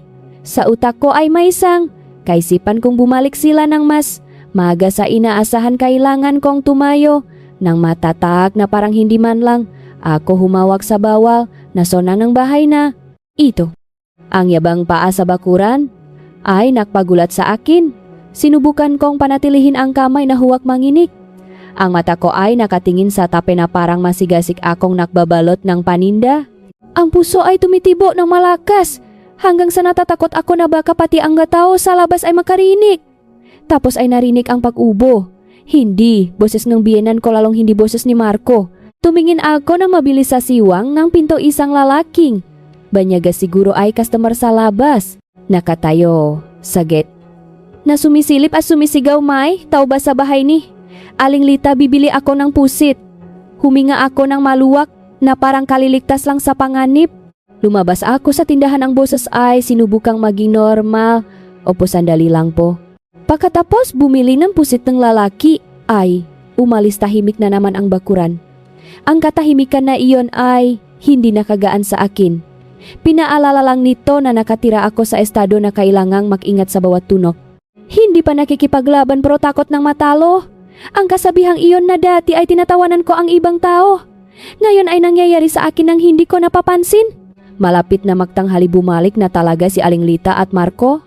Narinig ko ang motor mula sa malayo pa lang, ay kilala ko na. Sa pagkakataong ito ay hindi na ako nakpanik gaya kanina pero ang loop ko ay tensyonado pa rin gaya ng string na hinila ng matindi. Si Aling Lita ay may dalang supot, mukhang pagod. Tiningnan niya ako ng mabilis at nagtanong ng maikli, "May nangyari ba sa bahay?" Sumagot ako ng maikli, "Wala naman." Si Marco ang sumunod, hawak ang papel. Tiningnan niya ako ng mabilis tapos ay umiwas agad na parang ang matagal na pagtingin ay magdadala ng kamalasan. Nakikita ko ang malinaw na distansya. Hindi ito distansya ng mag-asawang nag-away kundi distansya ng taong gustong umiwas sa pananagutan. Si Aling Lita ay pumunta sa kusina, kinukuha ang kalderong, lupa para maksalang gamot na parang habit. Nakatayo ako at tumutulong mahugas ng gulay, ang mata ay nakatingin sa galaw niya. Bawat hakbang sakto ng hindi na kailangang isipin. Kamu kasi ang taong gumagawa ng trabaho base sa utos kaysa sa isang nanay na nag-alaga ng anak. Pagdating ng hapon at medyo tahimik ang bahay, nakaroon ako ng oras na isara ang pinto ng kwarto. Kinuha ang cellphone sa tingnan ang mga litrato na kinunan ko sa kwarto ni Lam. Kahit alin sa mga litrato ay nakakasakit ng mata, hindi dahil malit ang letra kundi dahil ang katotohanan ay sobrang lamig. Habang pinalalaki ko ang isang clipping ng diaryo, nag-vibrate ang cellphone, lumitaw ang isang kakaibang numero walang pangalan, mahabang serye ng numero hindi pamilyar. Nagatubili akong ilang segundo bago pinindot ang sagot. Sa kabilang linya ay walang pagbati, tanging boses ng lalaki na pause, mabagal at sigurado na parang binabasa ang isang babala na inihanda na. "Ana, huwag kang humukay sa nakaraan, ang bawat bagay ay may presyong pagka-curious. Kapag kinalikot mo ang unang magdurusa ay ikaw, nanlamig ang buong katawan ko." "Sino ka, bakit mo alam ang pangalan ko?" "Hindi." Sinagot ng boses ang tanong ko. Nang diretso sinabi lang nito, "Bagong, manugang kahuwak mong isiping ikaw ang kasama sa buhay. Sa bahay na yan lahat ay may dahilan para manahimik. Kung ayaw mong magdala ng panganib, ituring mong wala kang nakita." Hinigpitan ko ang hawak sa cellphone. "Kung may alam ka sa nangyari, bakit hindi mo sabihin ng malinaw?" Pinagbibintangan ako, tinatapak-tapakan, hindi ako pwedeng manahimik. Pinutol ako ng boses, ang boses ay mas malamig. "Kung kaya mong manahimik ka, huwag mong gawin ang sarili mong pain." Tut, ibinabang ng lalaki ang telepono. Naupo ako na parang tuliro, sa isip ko ay tanging ang salitang pain ang paulit-ulit na naririnig. Ibig sabihin, hindi lang ang bahay ng asawa ko ang nakakaalam, may ibang sumusubaybay sa akin at ang taong iyon ay tumawag para magbabala. Ibig sabihin natatakot sila na matamaan ko ang tamang punto. Gabi na noon, halos hindi kumalunok ang pagkain. Dinala ni Aling Lita ang tres sa kwarto ni Lam. Si Marco ay pumasok ulit sa study room at nilo ang pinto. Ang tunog ng lock ay klik gayang dati, pero sa pagkakataong ito hindi ko na lang nakikita bilang lamig kundi tanda na nagtatayo silang ang bakot. Lumalim ang gabi, hindi ako makatulog. Humiga ako, nakikini sa hangin sa labas ng bintana, nakikini sa mga yapa ni Aling Lita sa taas. Nakikini sa mahinang ubo ni Lam. Bawat tunog ay nagpapaalala sa akin ng kahoy na kahon sa ilalim ng kama. Naalala ko ang litrato ng dalagang situyet, naalala ko ang pambansang highway, naalala ko ang singsing at naalala ko ang tawak ng kakaibang numero. Hindi ko gustong maging taong walang takot, pero hindi rin ako pwedeng mamuhay na parang isdang nasa ibabaw na kaldero na pwedeng hiwain kahit kailan. Ang susunod na umaga nung nasa tindahan si Aling Lita Silam ay natutulog. Nakatayo ako at naghihintay sa kusina. Kakarating lang ni Marco para pumasok, hinarangan ko siya. Marco, kailangan nating mag-usap. Inirapan niya ako, ang iritasyon ay mabilis na lumabas. Hindi na ako magpapaligoy-ligoy. Kinuha ko ang cellphone, binuksan ang litrato ng clipping ng diaryo at itinapat ng diretso sa harap niya. Alam ko na ang nangyari sa aksidente noong 2015. Natigilan si Marco isang sandali lang, pero sapat na para makita ko ang mukha niya na namumutla. Ang mata niya ay nag-ikot ng mabilis hanggang sa tumigil sa screen na parang napako. Ang kamay niya ay itinataas, hindi para hawakan ang cellphone kundi para itulak ito palayo, parang itinutulak ang kamalasan sa harap ng mamata niya. Sumigaw siya ng mahina. Sino ang nagpahalungkat sa'yo? Sumagot ako, ang boses ay matatak, hindi ko pinahalungkat para manira. Pinilit akong manahimik, pinakbintangan, tinuring na outsider. Kailangan kong malaman kung ano ang kasama ko sa bahay na to. Sa kwarto ni Lam ay may kahoy na kahon, may diaryo, may litrato. Magpaliwanag ka, bakit takot ang bahay natin sa kulay berde? Bakit kinukulong si Lam ng ganito? Marco, sumagot ka, lumapit. Si Marco hinablot ang cellphone mula sa kamay ko. Ay ang bilis na hindi ako nakakilos. Tiningnan niya ang ilang litrato, habang tumatagal ay lalong tumitigas ang mukha niya, tapos ay itinapon ang cellphone sa kama ko na parang maruming gamit. Baliw ka na, sabi niya ng mahina, pero mahinang nakakatakot. Tumingin ako ng diretso. Bali man o hindi, sumagot ka, hindi ako bata. Ilang segundong tahimik, akala ko ay magagalit siya at maninira, pero hindi nagbago ang boses niya. Ang boses niya ay bumaba na parang taong sumusubok makwento ng sinasaulo para itakip ang kulang. Oh, nun ay may aksidente, may kaunayan si Lam. Sabi niya, ang mata ay nakatingin sa semento. Tinako na bahay naman para ilaktas siya. Malit siya, natakot siya, mahina siya.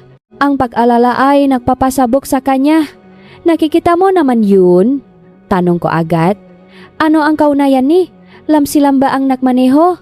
Nagulat ng bahagya si Marco, tapos ay sumagot ng mas mabilis na parang takot akong tamaan. Hindi siya ang nagmaneho, pero nandun siya, nagdulot siya ng gulo sa ibang paraan. Sa madaling salita, kasalanan niya. Mula nun, ay naging ganito siya. Naririnig ko na parang amoy peke sa bawat letra. Kung hindi silam ang nagmaneho, paano naging kasalanan niya? Kung aksidente lang, bakit kailangang ikulong, kailangang uminom ang gamot sa tamang oras, gaya and disiplina? Binigyang diin ko ang bawat pangungusap. Kaya ano ang singsing na jade, bakit mo pinadala sa akin? Alam mong bawal ang kulay berde sa bahay natin, bakit mo pa rin ipinadala? Kinagat ni Marco ang labi. Ang pagkakagat na iyon ay parang taong lumulunok ngang katotohanan. Pakalipas ng isang sandali, sinabi niya nang may pait sa boses. Gusto kong sumubok, na tigilan ako. Sumubok nga, ano sumubok kung may reaksyon pa si Lam? Sabi niya at parang napahiya sa sarili, pero sinabi pa rin niya iyon na parang isinisisi ang lahat sa sitwasyon. Nitong nga nakaraang taon uminom siya ang gamot, mas mayos siya. Sabi nga, nay, kahuwag na siyang hayaang makakita ng bagay na nagpapaalala sa kanya. Pero gusto kong malaman kung naalala pa niya.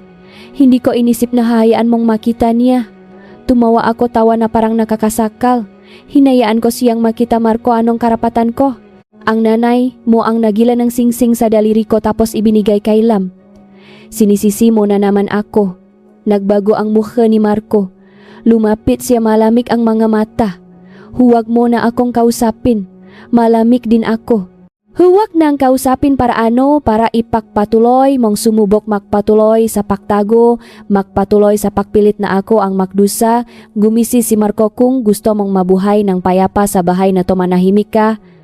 Kung may mangyari, kailan huwag mo akong sisihin. Tinitigan ko siya at nakita ko ng malinaw ang isang bagay, ang lalaking ito ay marunong maging mabait sa lahat, pero sa asawahan da siyang gumamit ng takot para patahimikin ka. Hindi niya tinanong kung nasaktan ba ako, kung napahiya ba ako. Tinanong lang niya kung maayos ba si Lam. Huminga ako ng malalim, pinapaalalahanan ang sarili na dilaan ang labi ng 7 beses bago magsalita, hindi para magparaya kundi para hindi ilagay ang sarili sa posisyong sakali nila agad. Sinabi ko lang ang isang pangungusap. Nang dahan-dahan, Marco, hindi ko kailangan ang awa mo, pero kailangan ko ang huwak mo akong ituring na panakot. Hindi sumagot si Marco, tumalikod siya, binuksan ang pinto at nilok ang study room gaya ng dati. Ang pinakaiba lang ay sa pagkakataong ito hindi ko na nararamdaman na nakatayo ako sa labas ng pinto kundi nakatayo ako sa labas ng katotohanan. Naupo ako, ang kamay ay nakadikit sa gilid ng kama. Ang pakiramdam namig ay tumakbo mula sa dulo ngang daliri hanggang sa utak. Ang boses ng biyenan ko na tumatawag. Ang customer ay masayang-masaya na parang walang nangyari. Sa bahay ang lahat ay tumatakbo ng mayos, tanging ako lang ang nakakaalam na sa ilalim ng kapayapaan ay may malalim na hukay at ako ay itinulak na nakatayo sa mismong gilid nito. Pagkatapos ng komprontasyon kay Marco, wala na akong ilusyon na pwede ko silang tanungin ng maayos para malaman ang katotohanan. Sa bahay na iyon ang tanong ko ay itinuturing na krimen, tanging ang pananahimik ang itinuturing na alam ang gagawin. Pero naintindihan ko rin na kung gusto kong mabuhay sa lugar na kung saan ang tao ay handang gawin kang panakot, kailangan kong may ebidensya sa kamay, kahit isang hibla lang ang buhok ay kailangan kong hawakan. Kinabukasan ng umaga nagpaalam ako kay Aling Lita na uwi sa amin nang 2 araw. Sabi ko ay masakit ang likod ng nanay ko, kailangang may mag-alaga. Nakapahanda pa ako nga asukal at gatas na inilagay sa tindahan. Sinabi ko ng mahina, "Nanay, ito po para sa inyo ni Lam para uminom ng mainit." Tiningnan ako ni Aling Lita ng mabilis, hindi nagpasalamat, sinabi lang ng maikli, kung aalis umalis ng maaga, kung babalik bumalik sa tamang oras. Hindi siya nagtanong kung ano na ang nanay ko dahil para sa kanya ang pamilya ko ay dahilan lang, hindi bahagi ng pamilya nila. Hindi ako inatid ni Marco, hindi rin siya nag-text. Lumabas akong gate at naramdaman ang puso ko na kasing tahimik ng tubig pero malamig. Hindi ako umuwi sa amin. Sumakay ako sa bus papunta sa bayan kung saan naroon ang paaralan kung saan ang pangalang Maitang Tuyet ay binanggit sa mga diaryo. Nagrenta ako ng maliit na kwarto malapit sa terminal. Yung kwartong 10 metro kwadrado lang ang pader ay may apok, ang electric fan ay maingay, may isang bakal na kama at lumang mesa. Ang may-ari ay babaeng 40 anyos. Nakitang maayos akong kumilos, kaya hindi na nagtanong, nakbilin lang na dito sa gabi ay isara ng maayos ang pinto, huwag maglalakat ng mag-isa sa labas. Tumango ako sa loop ko. Ay sinasabi ngayon ay parang naglalakad ako sa dilim, kailangang magdalang sariling lampara. Hapon hinanap ko ang paralan, malaki ang gate, may guard na nakaupo sa loop. May dalang taa, lumapit ako at bumati ng magalang. Manong itatanong ko lang kung nasaan ang opisina, itinurong guard ang kamay. Tiningnan ako mula ulo hanggang paa na parang sinusuri kung ako ay magulang o nagbebenta ng kung ano. Umakyat ako sa opisina, kumatok at nakita ang isang empleyado na nakasalamin. Kinuha ko ang lahat ng kalmado para magsalita ng maayos, dapat may simula at katapusan. Ma'am, itatanong ko lang gusto ko. Sana hanapin ang impormasyon ng isang estudyante na si Maitang Tuyet, nag-aral noong 2014 hanggang 2015. Dahil ang pamilya namin ay may kailangang sabihin sa pamilya niya. Tiningnan ako ng empleyado ng magalang pero malamig. May formal letter o dokumento ka ba? Umiling ako at sinubukang maging malambot. Wala po, humihingi lang akong numero. Umiling agad siya ang impormasyon ng estudyante ay confidential, walang dokumento, hindi sila magbibigay. Napalulok ako, pinalitan ko ang paraan. Mami, tatanong ko lang kung ang pamilya ni Tuyet ay nakikipag-ugnayan pa sa paralang, kailangan ko lang malaman kung saan sila lumipat. Isinara na empleyado ang notebook, ang boses ay magalang propinal. Naintindihan ko na may kailangan ka, pero ang rules ay rules, pasensya na. Ang salitang pasensya na ay magaan pero parang saradong pinto. Lumabas ako sa pasilyo, tumayo sa harap ng balkoni ng ilang sandali. Sa labas ang mga estudyante ay naglalakad at nagtatawanan, pero nararamdaman ko na parang taong naghahanap ng papel na nahulog sa agos ng tubig. Lumakat ako sa gilid ng gate at naupo sa maliit na kainan sa tabi ng daan. Ang kainan ay gawa sa trapal, may ilang upuan na mababa, may taas sa tabi ng candy. Ang tindera ay siguro lakpas 50, ang mukha ay may bakas ng panahon pero matalas ang mata. Order ako may netnat sa. Sa malamak na lugar madalang makbukas na usapan sa tsakay sa tubak na may yelo. Naupo akong ilang sandali tapos ay nagtanong ng maingat. Nay, matagal na ba kayo rito tumawa siya? Matagal na iha. Simula nung hindi pa inayos ang hata na paralan. Tumangho ako at nakkunwarang nakkwento na parang hindi kilala. Nay, may kakilala ako na nakaral dito nun. Bigla ko lang may naalala kayong aksidente parang may kinalaman sa isang estudyante. Natigilan ang tindera ang pagtigil na iyon ay. Nakpabilis ang tibok ang puso ko. Tinitigan niya ako ng liit ang mamata. Ano ang pakialam mo sa kwentong yan? Nagmadali akong magsalita ng parang umatras ng isang hakbang para umabante ng dalawa. Napakinggan ko lang kaya na curious, ako hindi ko rin alam ang detalye. Ibinaba ng tindera ang boses at tumagilit na parang takot na makarinig ang hangin. Luma na ang kwento, huwag mo nang tanungin. Noon ang gulo-gulo sabi nila aksidente sa highway, kawawa ang bata. Pananatili ko ang boses na mahina. Nay, Tuyet ang pangalan ng bata, di ba tumango siya? Tapos ay nagsalita. Oh, parang ganun. Mahirap ang pamilya niya. Sabi nila ang tatay niya ay pabalik-balik sa pahingi ng hustisya, pero wala rin. Sa buhay ang langgam kapag kinalaban ang bato hindi madali. Narinig ko ang linyang. Iyon nalamig ang likot ko. May sinabi pa ang tindera na ilang hiwa-hiwalay na kwento na parang kwentong kalsada. Noon may taong may kinalaman taga San Isidro ang pamilya. Ay sarado pagkatapos ng aksidente, wala nang gustong magbanggit. Hindi niya binanggit ang pangalan pero nararamdaman ko ang bawat salita na parang bubok malit lang pero kapak na hawakan ay duguan. Balak ko sanang tanungin ng malalim nang bigla akong nakaramdam na may nakatingin. Tumingin ako ng bahagya sa gilid ilang metro ang layo, may isang matandang lalaki na nakatayo. Sa tabingang puno ang kamay, ay nasa bulsa ang mata, ay nakatingin sa akin. Hindi siya tumingin na parang nag-iinspeksyon. Tumingin siya na parang sinusukat ako na parang tinimbang niya kung sino ako. Yumuko ako at nakunwaring hinahalo ang ta. Ang matanda ay tumayo nga. Ilang sandali tapos ay naglakat ng dahan-dahan na parang taong dumaan lang ng hindi sinasadya. Huminga ako ng maluwag pero bago pa ako makarelax biglang nagsalita ang tindera ng mahina, huwag mo nang itatanong may nakatingin. Tumingala ako. Opo. Itinuro ng tindera ang direksyon ng matandang lalaki kanina. Siya. Ang laging nakatambay dito, hindi ko alam ang ginagawa. Pero ang magtanong ang kwento ay sensitibo. Nagbayat ako at tumayo ang puso ko. Ay mabilis ang tibok.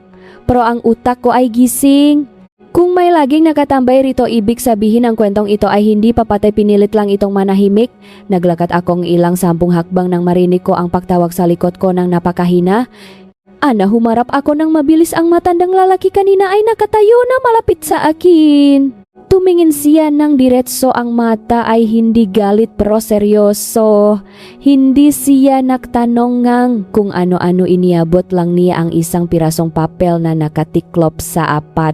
Alas 7 gabi sa lumang simbahan sa likod ng palengke kung gusto mo talagang malaman. Hindi ko na naitanong kung sino siya, tumalikot na siya. At naglakad ng dahan-dahan pero sigurado ang tao hindi takot na tawagin ulit. Nakatayo ako sa gitna ng bangketa. Ang papel sa kamay ko ay kasinggaan ng dahon pero pakiramdam ko ay may hawak akong isang batong malaki. Tumingin ako sa relo, lampas na nga alas 3 ng hapon. Bumalik ako sa kwarto, nilok ang pinto, naupo sa gilid ng kama. Sa apat na pader na may apok naririnig ko ang pahinga ko. At sa unang pagkakataon pagkatapos ng maraming araw nararamdaman ko na ang lahat ay hindi na magulo. May isang string na nasa sa akin na lang kung may sapat ba akong lakas para hatakin ito. Alas 7 gabi.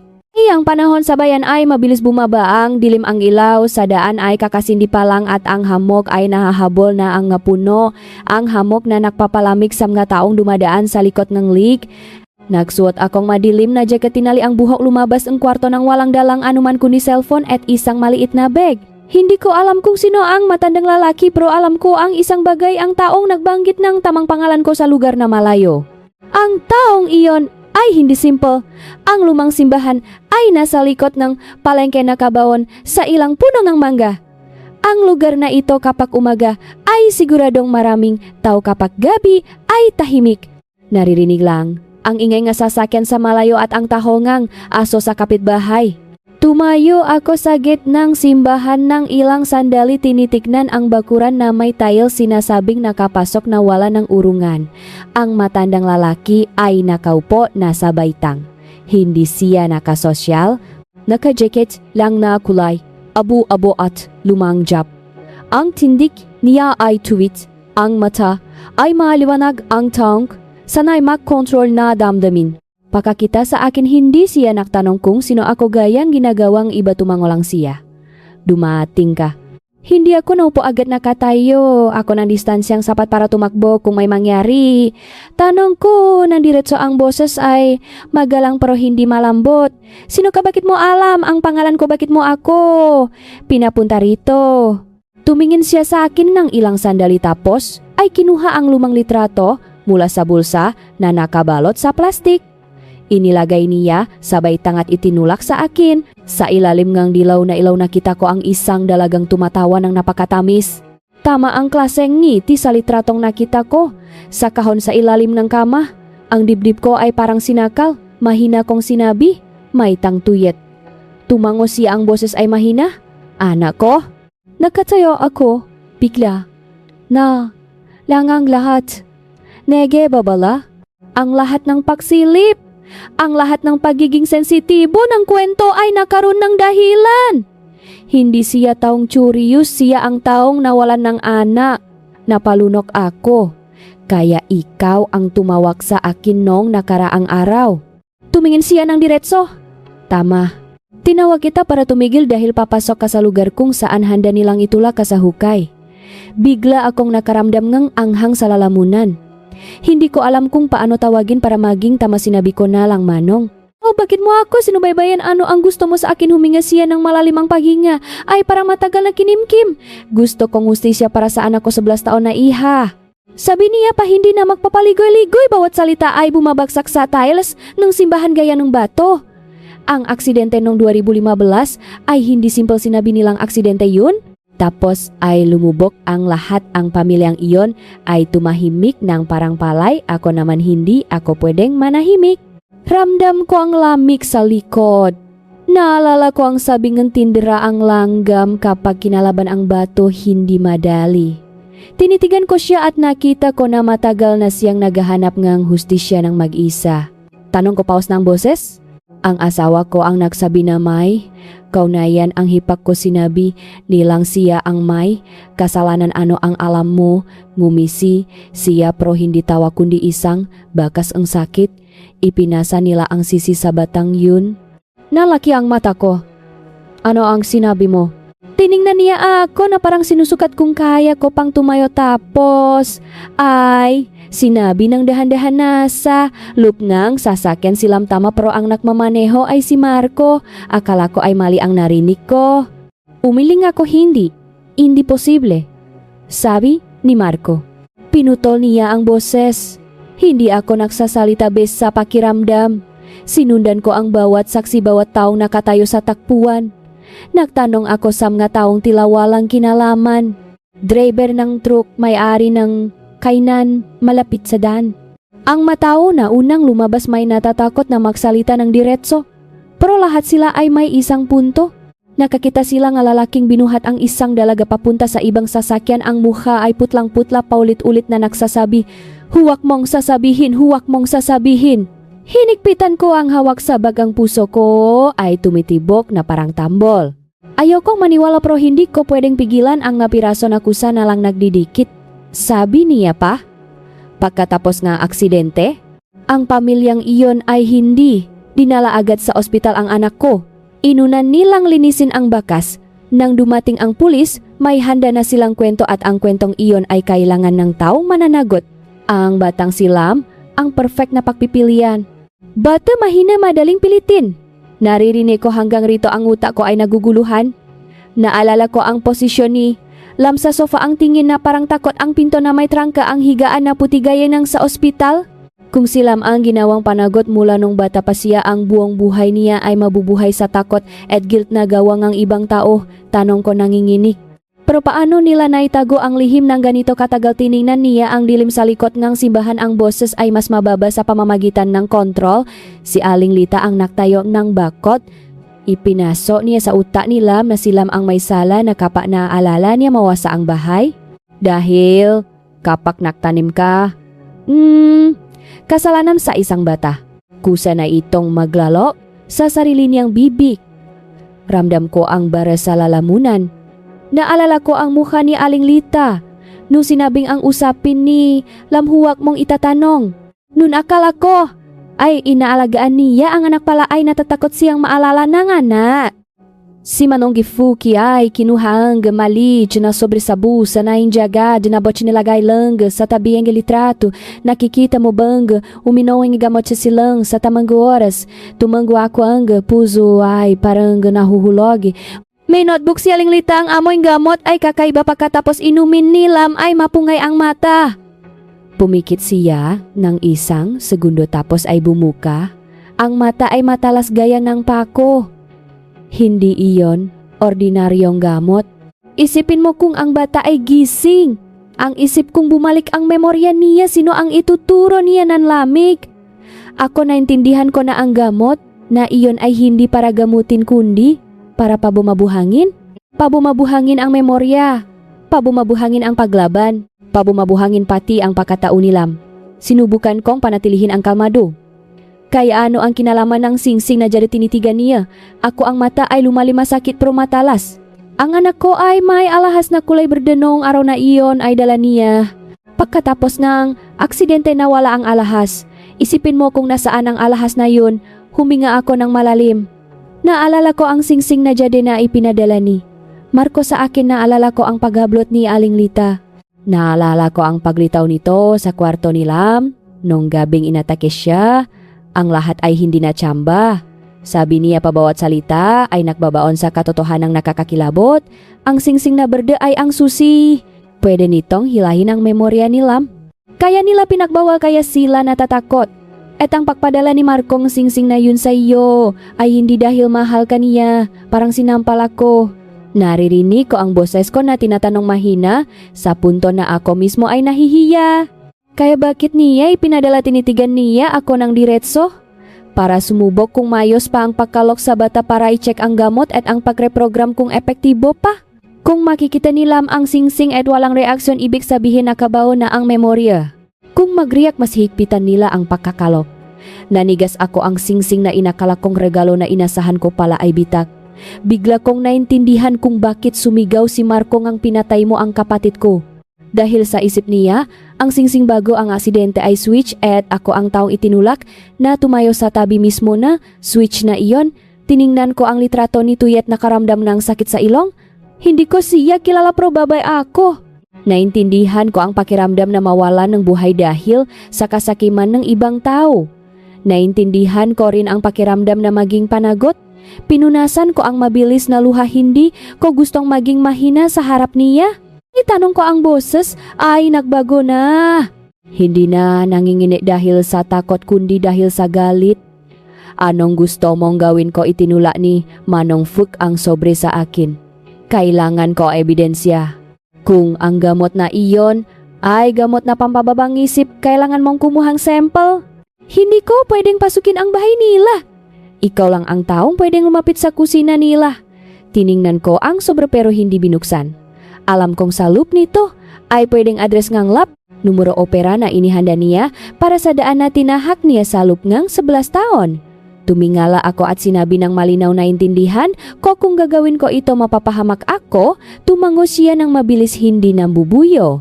Naintindihan ko hindi kita pinipilit pero dapat mo ring intindihin kung hindi mo gagawin mabubuhay ka ng buong buhay sa bahay na iyon gaya ng Anino at Silam ay mamatay ng dahan-dahan sa kwartong may bakal na baras. Ang linyang iyon ang nagpalamig sa dalawang kamay ko. Hindi ako bayani isa lang akong manugang na pinakbibintangan pero hindi rin ako pwedeng tumalikot na parang wala akong narinig. Ang buhay ay may utang at pagbabayad masyadong matagal na silang nangungutang sa katahimikan ni Lam. Kinuha ko ang sobre at itinago sa bag. Hindi ako nangako ng malakas sinabi ko lang ang isang totu. Bigyan mo ako ng oras kailangan kong gawin ng walang maiwang bakas. Tinitigan ako ni Manong Fuk. O tumanga ulit. Hindi siya nagpasalamat inilagay lang niya ang litrato ng anak sa bulsa ng jacket. Ang galaw ay dahan-dahan gaya ng paghaplos sa isang sugat. Tumayo ako yumuko bilang pagalang ayon sa kaugalian. Magingat po kayo. Sumagot siya, ikaw rin. Lumakat ako palabas ng simbahan, ang hamog ay tumama sa mukha ko kaya nagising ako. Naglakat ako sa palengke na wala ng ilaw, sa isip ko ay wala na ang magulong tanong kundi isang diretso at malamig na linya. Ang bahay nga asawa ko ay hindi lang hindi makatarungan, nagtatago rin sila ngang kasalanan at ako ay nakatayo sa pagitan ngang dalawang pampang. Isang pampang ay katahimikan para mabuhay araw-araw. Isang pampang ay katotohanan na kayang gilingin ang sinumang tumama. Umuwi ako sa San Isidro ng isang hapon na madilim. Pagkababa sa bus ramdam ko agad ang lamig sa bayan na hindi lang galing sa hangin na sa paraan ng pagtingin sa isa't isa, paraan ng pagpapanatili ng bibig, paraan ng pag-isip na ang katahimikan ay tradisyon. Naglakat ako ng diretso, sa bahay ang dalang bag, ay magaan ang mukha, ay panatili ang kalmado na parang ilang araw, na lumipas ay bumisita lang ako, sa bahay para alagaan ang nanay ko. Bumukas ang gate, si Aling Lita ay nakatayo sa tindahan, tinitignan ako ng mabilis tapos ay naktanong ng maikli. Bumalik ka na, sumagot ako ng maikli, inilapak ang bagyo mo ko. Opo, bumalik na ako, mayos na ang nanay ko. Pasensya na kung matagal ako. Hindi naktanong si Aling Lita kung maayos na ba siya o pagod na ako. Tumango lang siya, ang boses ay walang gana. Basta alam ang daan pauwi ay maayos na. Natutulog silang huwag kang maingay. Naririnig ko ang huwag na sa loob ko. Ay malamig na parang lumunok na yung bato, pero ang mukha ay kailangan pang maging mabait. Sa buhay ang malambot ay minsan kailangan para sa matigas na sitwasyon na intindihan ko na kung gusto kong gumawa ng malaking bagay kailangan maging malambot. Malambot na hindi nila paghihinalaan. Si Marco ay lumabas sa study room, tinitignan ako na parang taong banyaga na bumalik sa boarding house at hindi asawa. Walang pagbati, walang tanong, sinabilang ang isang pangungusap. Kung bumalik na gawin ang trabaho sa bahay? Sumagot ako, opo. Ang nasabing opo noong panahong iyon, naintindihan ko na ang galing ko umarte. Hindi kailangang umarte para mahalin kundi umarte para mabuhay. Pumasok ako sa kusina para maghugas ng kamay. Naglinis na parang walang nangyaring bagyo. Si Aling Lita ay nakatayo sa labas ng tindahan, nagbibilangang pera para sa customer. Ang boses niya ay matamis sa ibang tao. Naririnig ko at nakikita na nakakatawa ang buhay. Ang tao ay pwedeng magbago ngang boses sa isang pahinga, tanging sa manugang lang ang boses ay laging malamig. Bandang alas 8 gabi gaya, nang nakagawyang ritmo, hinila ni Aling Lita ang kalderong lupa para maksala ng gamot. Hindi ako lumapit. Nakpatuloy lang ako sa pagiwa ang gulay. Pahugas ng pinggan, ginagawa ang trabaho na parang abala ako. Tinitignan niya ako ng ilang beses siguro para suriin kung curious pa ako. Yumuko ako ang kamay, ay mayos ang loop ko, ay panatili ang pagpapanggap. Nang kumulo ang gamot, ibinuhos niya sa taas, sa adinala sa taas. Pagupa ang yabak niya, huminga ako ng malalim. Ang pagkakataon ko ay nasa maliliit na siwang na ganito, ang maling hakbang ay guguho. Siya ay nasa taas ng mas matagal kaysa sa dati, hula ko ay hindi mayos silam. Nang marinig ko ang yabak na malapit na sa hagdan, agad akong bumalik sa kusina, binuksan ang gripo para dumaloy ang tubig. Ang kamay ay hawak, ang basahan, ang mata ay nakatingin sa babagaya nga, hindi napansin ang kahit ano. Si Aling Lita ay bumaba at dumaan sa tabi ko, sinabing maikli, ininom na nilam, mula ngayon huwag ka nang akyat sa taas. Tumango ako agad. Binaba ko ang boses, opo alam ko. Sana maging mayos na silam. Tiningnan niya ako ng mabilis, ang mata ay parang sinusukat ang boses ko kung totoo peke. Pinanatili ko ang mukha na mabait kahit parang malungkot na manugang na alam ang mali. Lumakat siya palayo. Gabing iyon ay hindi ako nagmadali. Hinayaan kong tumakbo ang lahat sa ayos hanggang sa susunod na umaga, maagang lumabas si Aling Lita sa tindahan dahil may customer na umorder ng dry goods. Si Marco ay pumasok rin sa site, ang bahay ay kami na lang nilam. Nahintay ako ng tamaang oras na abala si Aling Lita sa pakbibilang sa tindahan. Ang ingay ng customer ay natakpan ang bawat tunok. Pumasok ako sa kusina na parang kukuha lang ang patis, ang kamay ay hawa na ang maliit na RP bag na itinago ko sa drawer sa ilalim ng basahan. Ang gamot na niluto ay mainit pa. Binuksan ko ang takip, ng napakabagal ang amoy ay sumalubong sa akin na parang gusto ko ng ubo. Kinagat ko ang labi para hindi makagawa ng ingay. Sa ilalim ng kaldero ay may latak pa rin. Kumuha akong kaunti at inilagay sa air pebek, pinisil ng mahigpit at binalot ng manipis na foil para hindi mangamoy. Ang lahat ay mabilis na ginawa gaya ang taong na ensayo na sa isip ng 10 beses.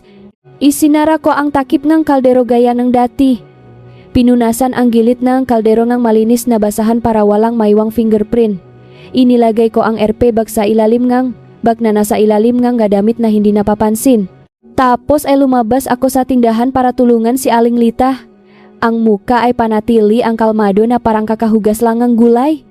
Tanghali nagpaalam ako sa palengke para bumili ng ilang gamit. Pinayagan ako ni Aling Lita pero nakbili na bumali agad at hiwa maikot. Tumango ako ng matamis gaya nga asukal. Paglabas ang bahay hindi ako pumunta sa palengke. Dumiretso ako sa kurir malapit sa terminal, yung maliit na shop na kilala ang tumatanggap ng peket sa ibang probinsya. Isinulat ko ang tatanggap na si May Fanfuk. Ang numero na ibinigay niya ay ipinadala bilang sample ng produkto dinala sa kamay. Nakatayo ako at pinanut ang pakete na nilagyan ng tape. Ang loop ko ay mabigat pero sigurado parang naglatak ng unang bato sa daan na kailangan kong tahakin. Tapos na ang trabaho, bumili ako ng gulay karne at bumalik sa bahay sa tamang oras para hindi pa ginalaan. Hapon tahimik na naman si Lam. Naririnig ko lang ang yabak ni Aling Lita sa hagdan. Ang tunog ng trangka naklik gaya nga nakagawian. Lalo ko lang naririnig, lalo akong nasasakal. Kung si Lam ay mahina lang, bakit kailangang itrangka gaya ngang pag-ingat sa bodega? Gabi na nang matapos ako maglipit ng pinggan, tumingin ako sa maliit na balkoni sa likod ng bahay. Ang balkoni ay konektado mula sa sampayan papunta sa pasilyo sa ikalawang palapak pero natatakpan ng pader at baging. Nung bagong manugang nakapagsampay pa, ako ron ng ilang beses. Tapos pinaksabihan ni Aling Lita na huwa na ron. Hindi niya masyadong pinapansin dahil natatakpan ito ng tindahan. Nahintay ako nang umayat ang biyenan ko sa kwarto ni Lam. Si Marco ay naglok ng pinto sa study room. Ang bahay ay nasa mode ng ang katahimikan. Binuksan ko ng mahina ang pinto sa likod, lumabas sa bakuran, umikot sa sampayan at umakyat sa baitang papunta sa balkoni. Ang hangin sa gabi ay humuhuni sa siwang ngang pader na malamig na malamig. Nakatayo ako at sumilip sa direksyon ng bintana ni Lam. Ang bintana ay may bakalabaras pero may isang maliit na bahagi na pintong kahoy. Ang siwang ay sapat na para sumilip sa loob. Kung tatayo ako sa tamang posisyon, sumilip ako ng mahina at tumawag ng mahina, Lam, si Ate Ana ito, wala akong gagawing masama sa iyo. Ilang sandali narinig ko ang yabak ng paa at ang mukha ni Lam ay lumitaw sa siwang. Ang mata ay dilat na dilat. Pula na nakatingin sa akin na parang nakakita ng isang bagay na pamilyar pero takot. Ate, huwag, boses pawas, huwag kang lalapit. Pinanatili ko ang distansya at naksalita lang sa siwangang pinto. Diyan lang ako, hindi ako papasok. Gusto ko lang itanong kung masakit ba. Nanginginig si Lam, ang mata ay lumingon sa likod ko na parang sa likod ko ay may tao. Hinawakan niya ang hambangang pinto, hingal na hingal. Nandun siya nakatayo sa likod mo. Nanlamig ang buong katawan ko pero pinilit ko ang sarili na huwag lumingon. Naintindihan ko na ito ay pwedeng guni-guni o memorya na nabubuhay. Ibinala ko ang boses pantay at mabagagayangang paraan ng tao na pinapatahan ang taong napenik. Lam, tignan mo ako, tignan mo ng diretso. Dito lang tayong dalawa. Nakatingin pa rin si Lam sa kawalan, sa likod ko ang labi ay gumagalaw. Ang kulay berde, tinatawag niya ako. Napalunok ako, hindi ko binanggit ang singsing. Hindi ko binanggit ang aksidente, pinili ko ang daan na paikot. Daang paikot sa pamamagitan ng magagamit sa loop ng kahoy na kahon na nakita ko na. Sinabi ko ng mahina, Lam, na alala mo ba ang talang manika? Ang manika na punitang lik lagi mong hawak nung bata ka. Nangingini ng bahagya si Lam na parang may kumatok sa isang pintuan sa utak niya. Ang mata ay kumikislap ng paulit-ulit. Manika. Ipinagpatuloy ko ng hindi mabilis at ang bali na herpin ang kulay kayumanggi. Lagi mong ginagamit nung nag-aral ka, na alala mo itinaas ni. Lam, ang kamay sa sentido, ang mukha ay nagiba. Masakit, masakit. Hindi ko na tinanong kung ano ang masakit, pinanatili ko ang tono. Ayos lang huminga ng malalim. Pumasok ang hangin at ilabas. Nandito ako, hindi kita tatakutin. Pumikit si Lam, tumulo ang luha. Umiling siya ng paulit-ulit na parang gustong itapon ang isang bagay na nakadagan sa kanya. May kasalanan ako. Sabi ni Nanay, may kasalanan ako. Sabi rin ni Marco. Dito ko nalaman na tinamaan ko ang tamang lugar. Kinagat ko ang labi para hindi mangini ang boses. Tinanong kong isa lang. Ang tanong na dinala ko mula nung umalis ako sa simbahan. Paano kung wala kang kasalanan binukani, ang mata at tumingin sa akin na parang yelo. Ang tanong na iyon ay hindi nakbibintang sa kanya, hindi rin nakalis ng kasalanan. Binuksan lang nito ang isang pintuan na matagal nang inilok ng bahay na ito. Huminga siya ng malalim. Hinawakan ang pinto, ang boses ay lumabas na parang hikbi. Hindi possible. Sabi ni nanay, sabi niya kapag naalala ko mawasak ang bahay huwag mo nang sabihin. Narinig ko ang yabak ngang paasa pasilyo ang tunong ang sinalas na nakagawian. Si Aling Lita mabilis. Akong lumayo, sa balkoni naktago, sa likod ng baging. Si Lam ay nagulat rin, lumayo sa bintana. Ang pinto ng kwarto niya ay sumara ng mabilis. Pinuksan ni Aling Lita ang pinto ng pasilyo, tumingin sa paligid ng balkoni. Ang boses ay matapang. Ako po nakita ko yung gamit sa labas na. Tuyo dinala ko na sa lupa ka, mamaksa gabi. Tinitigan ako ni Aling Lita nang may gitapos ay tinitigan ang basket. Wala siyang nahuling mali pero ang mata niya ay hindi mabait. Sinabi niya ng dahan-dahan na parang kinakatok ang sentido. Huwag kang mag-inat. Manugang na nagdadala ng kamalasan sa bahay, huwag mong sisihin ang nanay kung hindi magpaparaya. Yumuko ako. Opo, inaalala ko lang ang damit. Tumalikod siya, isinara ang pinto ng pasilyo ng malakas. Bumaba ako sa kusina, inilapak ang basket sa upuan, ang dalawang kamay ko ay nanlalamig, ang puso ay tumitibok pa rin ng malakas pero sa lamig na iyon ay may isang bagay na nabuhay. Hindi lang pag-asa para sa akin kundi isang maliit na lamat sa pader ng pagreprogram kay Lam. Emosyonal siyang nag-react nung nabanggit ang manika at hairpin. Umiyak siya nung narinig ang tanong na paano kung wala kang kasalanan. Ibig sabihin sa loop ng suso ng gamot at takot ni Lam ay may bahagi pa rin ng katotohanan, kailangan lang madaganan hanggang sa mahirap huminga. Naupo ako sa baitang ng kusina, tinitignan ang madilim na bakuran. Sabi nila ang pagmamahal sa iba ay gaya ang pagmamahal sa sarili. Noon ang sarili ko ay hindi ko pa maayos. Pero ngayon naintindihan ko na kung hindi ko may lalabas si Lam, hindi ko rin may lalabas ang sarili ko sa bahay na ito. Ang bawat tahanan ay mayroong tinatagong kwento, subalit hindi lahat ng tahimik ay ligtas. Naway magsilbing paalala ang karanasang ito na ang katotohanan ay may sariling paraan upang lumitaw gaano man ito katagal na baon sa limot. Maraming salamat sa inyong pakikinig sa Aninak ng Buhay. Hanggang sa susunod na yugto.